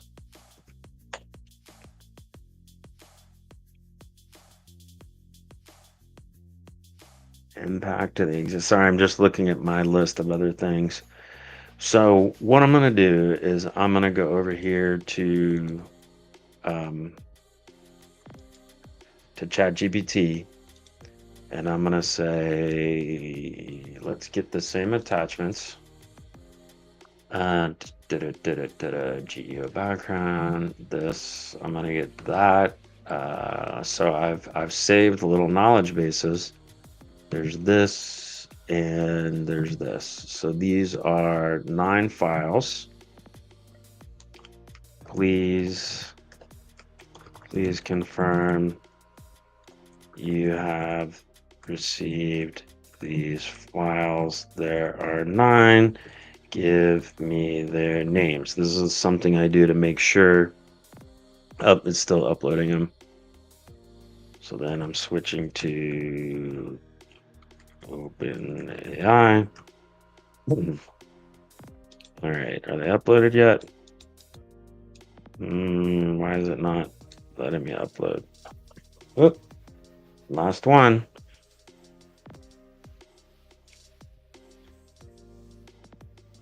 Filed upload pending. Come on, files.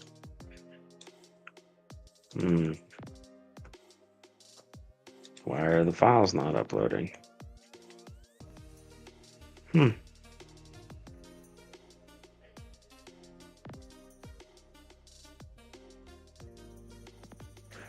right. I am not sure why it's doing that. I've got temporary.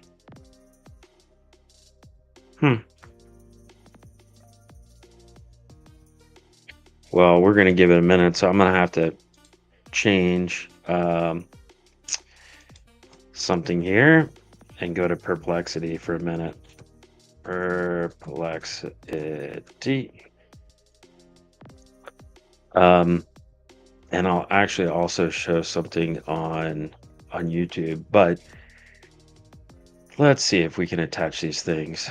So will they attach here? Drop your files here and let me get up. Oh, this one's ready. So we'll just do a comparison. Boop.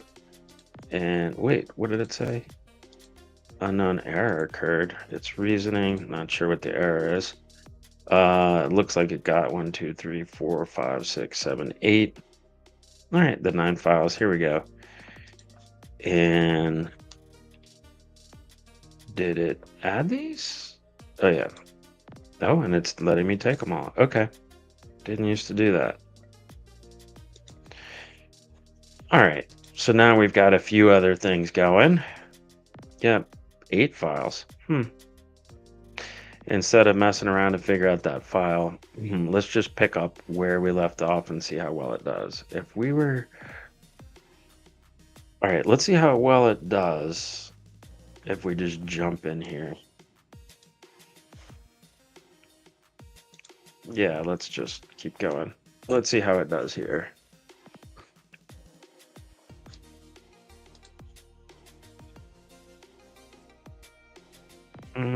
Nine files. See, this is where some of them... Okay, well, let's just see. If I ask the same question, what happens? All right. First, the generative behavior sales. So you get automated lead qualification and routing. I wouldn't say that's the right answer. Definitely number 2. Automated sales enablement materials. Absolutely. Yes. Number 4. Absolutely. Maybe not number 5. Okay. So show me example prompts for part 1, items 2, 3, and 4. So because I question those things, I'm gonna go a little bit. Want to go a little deeper. And then, yeah, transparent rationale and communication. Yeah, honest, concrete explanations rather than vague platitudes. Please be clear what's happening.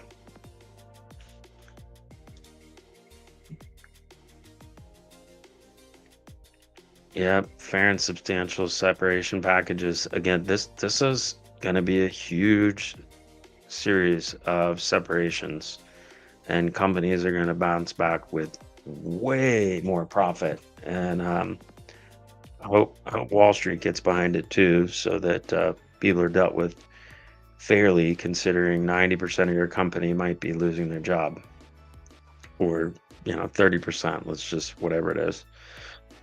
Yeah, this is the big thing. It's going to be a lot of emotional distress, financial ankle, timely notice, the transition period, open door. Yeah, all of those are helpful, but doing something innovative here would be very, very helpful. Set clear ROI metrics. Okay, so a lot of these you can think about and put on your own, um, and you can drill down even more, right?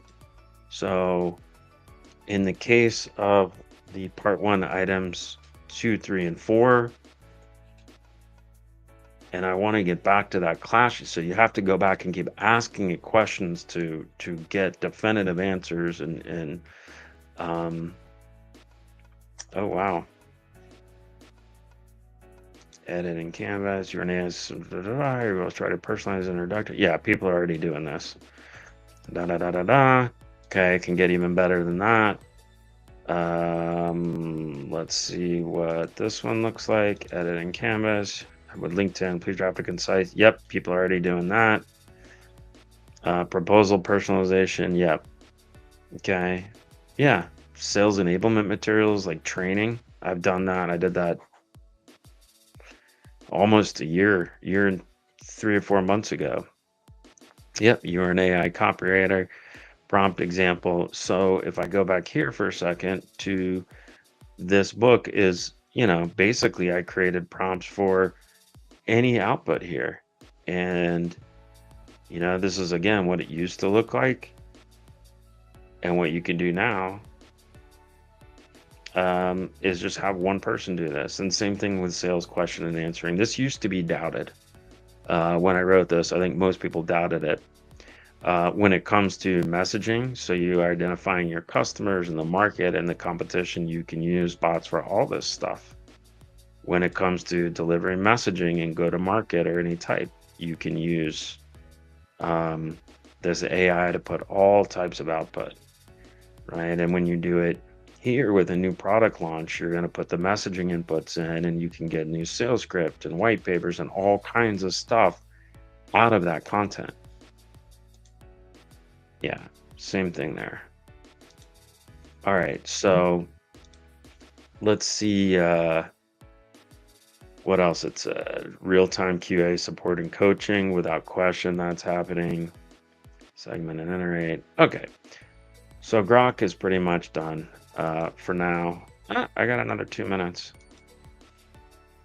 Let me see if there's just something else in the book that really, really talks about this. All right.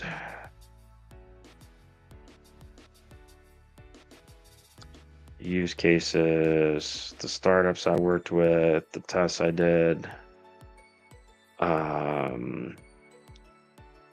I will say for software companies, this is kind of how the world of content was or has been in the recent, 20 years. And all this new content came up, and this is where we're going. I call this generative led growth instead of product led growth for you software folks. But once you have AI at the center here, and you can see this with the AI companies themselves, all this stuff can get pulled out at speed. Massive, massive time and money savings. Yeah, I think that's good for right now. So let's see. Let's see if Grok, do I have the 1 minute left? Okay. So I think we've talked about leadership and psychology. I think we've talked about the impact of the executive team and how the interactions change completely. I've talked a good bit about go to market. But basically everything here. Let me go back to this. I just want to recap it. Yeah. This is all your strategic inputs for products and go to market. This is the messaging, and that can be used in the small language model to pull out all this other stuff. I'm doing this a little differently in that I'm recording a long form content show and then I can pull any of this stuff out, right? At speed, 100 times faster. All right, let's see if Grok's done. Da, da, da, da, da. Financial. Okay, so let's see. All right, maximizing human costs with generative AI. Maximizing? Okay, it's kind of the same thing. AI assisted sales. Some of this is very off. It's because we haven't had the whole conversation. That would be nice. Outplacement, skill development, open communication, alumni network. Yeah. All right. Financial considerations. Oh, wait, did I press go on this? Okay, it should be going on its own. Phased implementation. I think this is important. I mean, these are all important. I don't need to say that. But you can see as I asked a more definitive question, it gave me a more definitive answer. And where does it citing? Oh, it's citing my documents. It's also using its own intelligence about the world, but performance-based incentives, transparent financial communication, long-term severance structures, partners. This is it is success stories, community. So this is all kind of the same stuff, but it's not necessarily going to apply in such a drastic world. Yeah, there was one other thing I was going to ask, but let's see how Grok is doing. Okay. Okay. Keep going. Answer the last thing. Oh, still not letting me go. Okay, so let's hold off on that. All right. So, we talked about go to market. We talked about the impact of the executive team. I think we've made this psychology point very important. We've made the humanity, and I think what we can do is just finish off with talking about other generative executive officers, and that will get us. I got another 10 minutes or so, and that'll get us through. Oh wow, I gotta wait 2 hours now. Okay. All right. Let's use perplexity here. How would you define a generative executive officer based on the contents, the attachments I provided? The attachments I provided. Oh, now it's supposed to be a question mark. I am running out of juice after 2 hours, but I told myself I would get this done this way. I was worried. I was a little scared how taking on such a just go do it, but I actually have been doing it interactively for quite some time now. It still felt like a tremendous undertaking at the beginning, and I was worried about it. But this is in fact capturing what I wanted to capture. And then I'll show the Google one. Maybe I'll go a little longer. All right, a generative executive officer is a leader who leverages generative AI. Yes. Embraces mindset. Yes. Orchestrates complete overhaul. Yes. Achieves 10. Yes. Manages. Yes. Yes. Yes. Yes. Yes. Yes. Yes. Okay. So, who would you say are the top 10 CEOs today that operate most like the description above? Oh, let me pull this back down.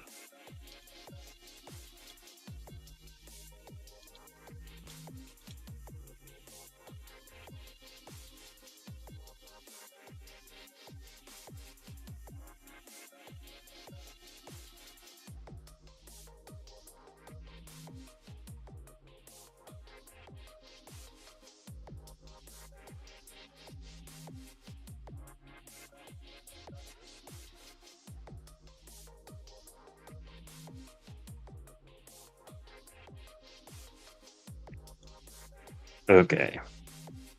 I like the list, but I'm not kind of want to change it. I don't think I will for right now. But, okay, how would you summarize their advice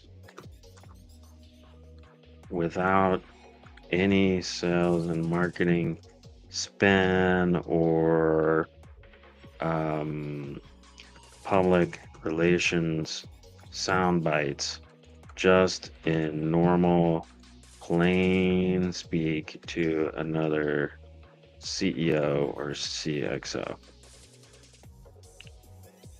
Let's see what it does. So you can probably see now why I'm saying this is the book, like the concept of a book or risk becoming irrelevant. It's really about changing your mindset too. I think everyone knows the organizational structure is outdated, right? Leadership must evolve. I think leadership, right? That's one of the critical things. The human element, right? Transform your business. You're going to be left behind. Yep, it is tied. Haha. And he is very action oriented. Evaluate these, remember, around the human impact with your own expertise in managing organizations. Okay, that was quite nice. I think in my other shows, I show a good bit about go to market, um, and we've covered a lot here. So I think we've done that. I think we've covered everything except maybe a little bit more about the example of generative CEOs. So, what are the top um, quotes with metrics on how generative AI is impacting large and mid-sized companies from CEOs? Please be specific in what AI did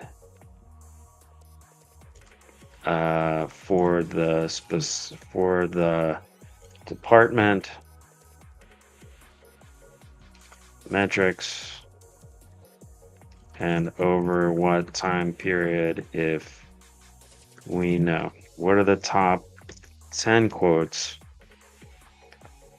A good example is Klarna. Please find 9 others who are changing how they go to market with generative AI. All right.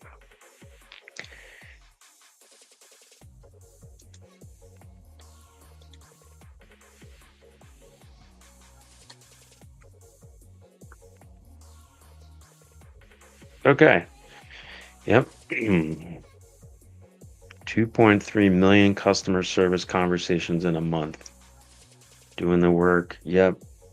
Yep. Yep. It did all that. And then he came back and said, this could do. Okay.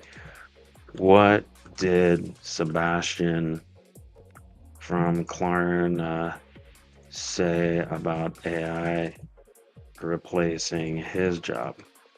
What has Mark Benioff from Salesforce recently said about hiring more engineers related to automating them?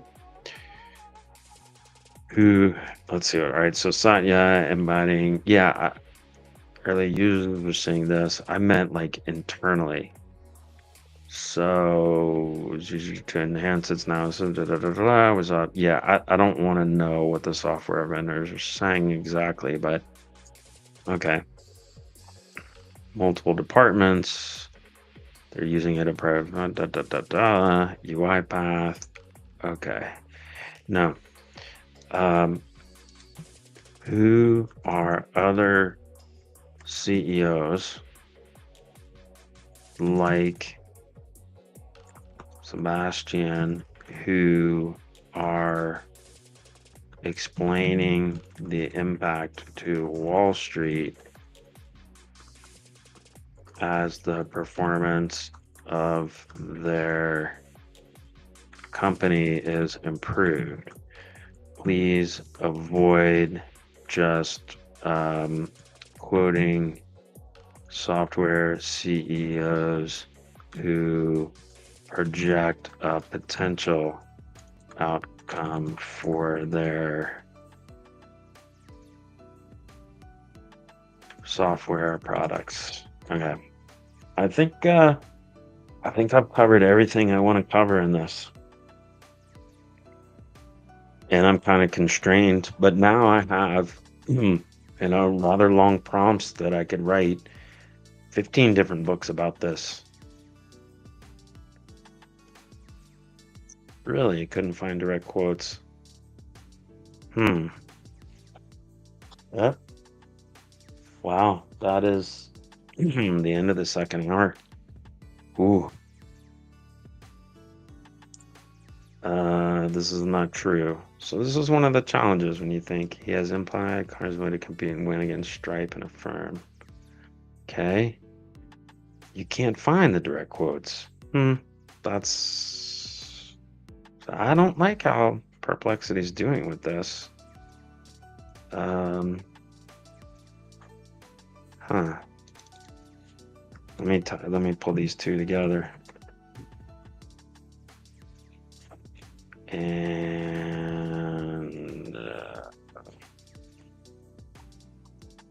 let's see how it does. And then we're going to wrap up. I'll leave you with one last thing. All right. All right, let's try this. What am I looking at here? Am I looking at this?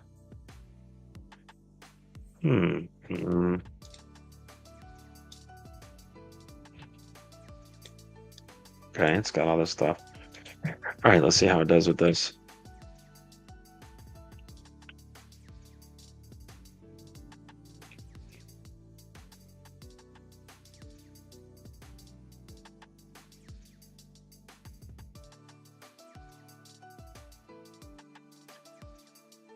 So I'm using 01, and I'm not using deep research.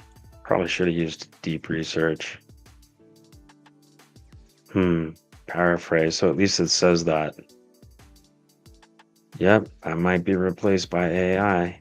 Credit risk modeling. I don't think that one is. It's not generative AI. That's other AI.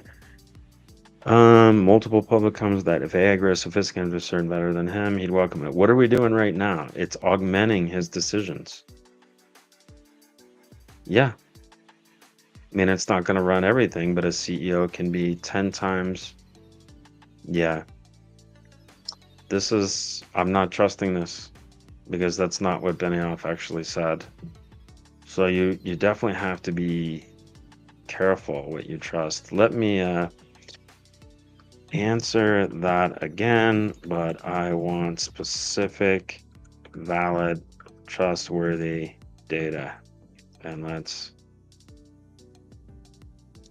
see. All right, let's just see what it was said. All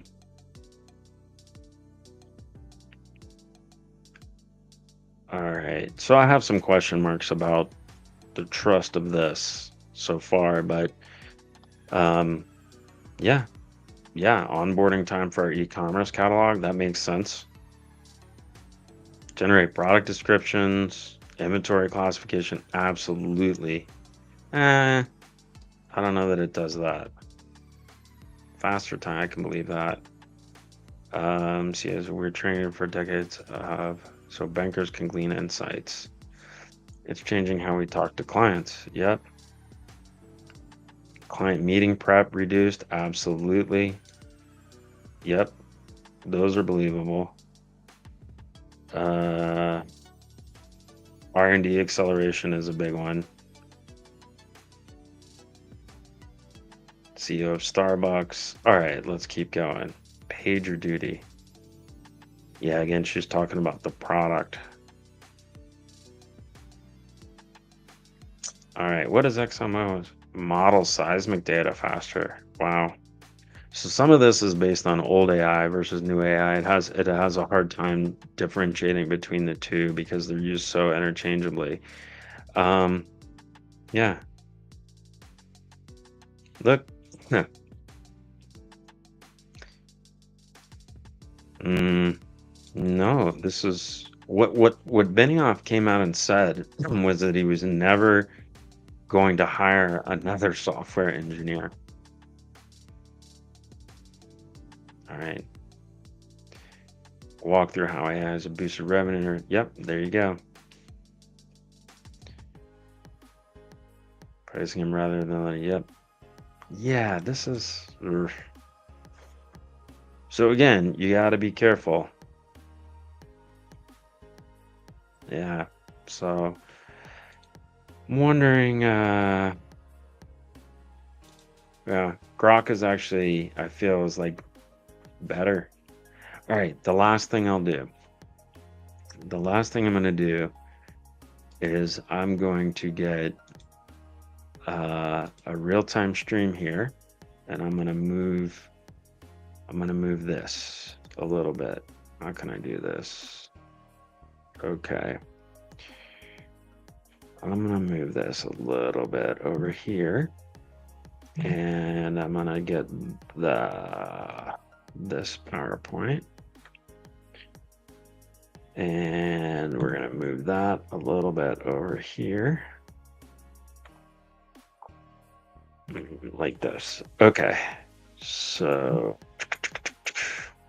all right, so this is Stream Real Time from Google AI Studio. And what I'm going to do is I'm going to talk to Gemini about this deck and I'm going to have it, I'm going to share my screen.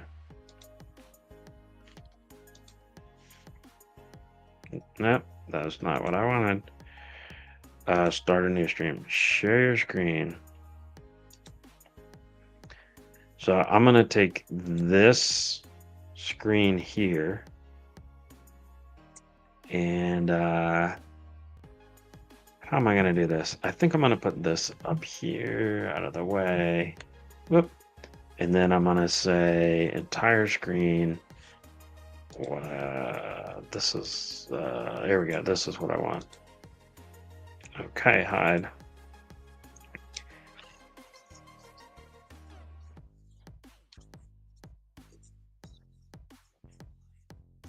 Yeah, I'd like to take you through a couple of slides and have you comment on them. This is the first slide. Let's say that you're talking to a CEO about becoming a generative executive officer based on this book by AdamBloom.me. What would you say about this particular slide?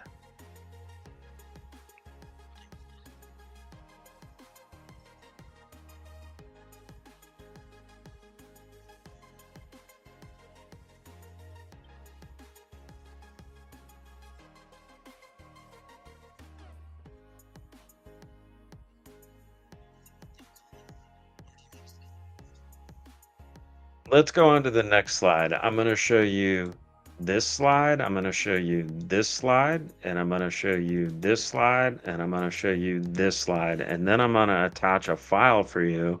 And I don't want you to answer until you get the attached file, but I'm going to attach a file from my show that explains what a generative executive officer is. And I want you to critique how well the slides I just showed you explain to a C-level how to become a generative executive officer. So hold on 1 second while I attach this.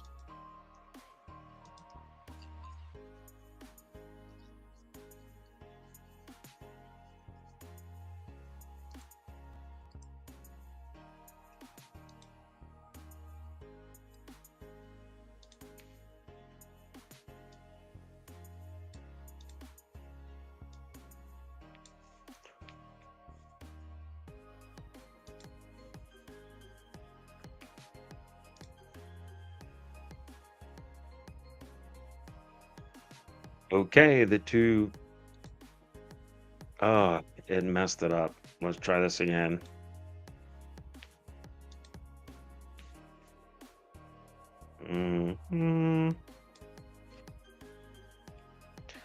Let's try this one more time. Nope. Here we go. Insert.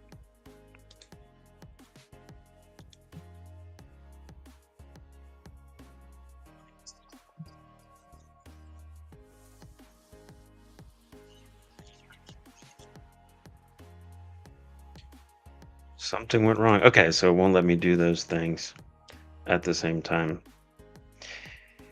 In any event, um, I think if you go try this, you'll see what it's capable of doing. It's pretty amazing. All right, and um, with that said, I think it is time to wrap up this show. You don't see anything here. Here we go. All right. So I said before at the beginning, this is the GEO. This is a very long show, but we covered these things with Grok. I'm showing you one little bit about how to clone CEOs, but it's a 2 hour training basically, and I'll spend a day with an executive team or a CEO, and I'll customize this kind of stuff to get them extremely productive. And this is the makeup of this book. We covered all of this stuff in 2 hours. Yeah. And I think the main point here was covered too. So I'm going to end the stream. Thank you so much for your time. Please get in touch. I'd love to hear feedback, but this type of explanation I've given to several other C-levels, and they found it pretty profound. So here it is. Love to hear from you. Thank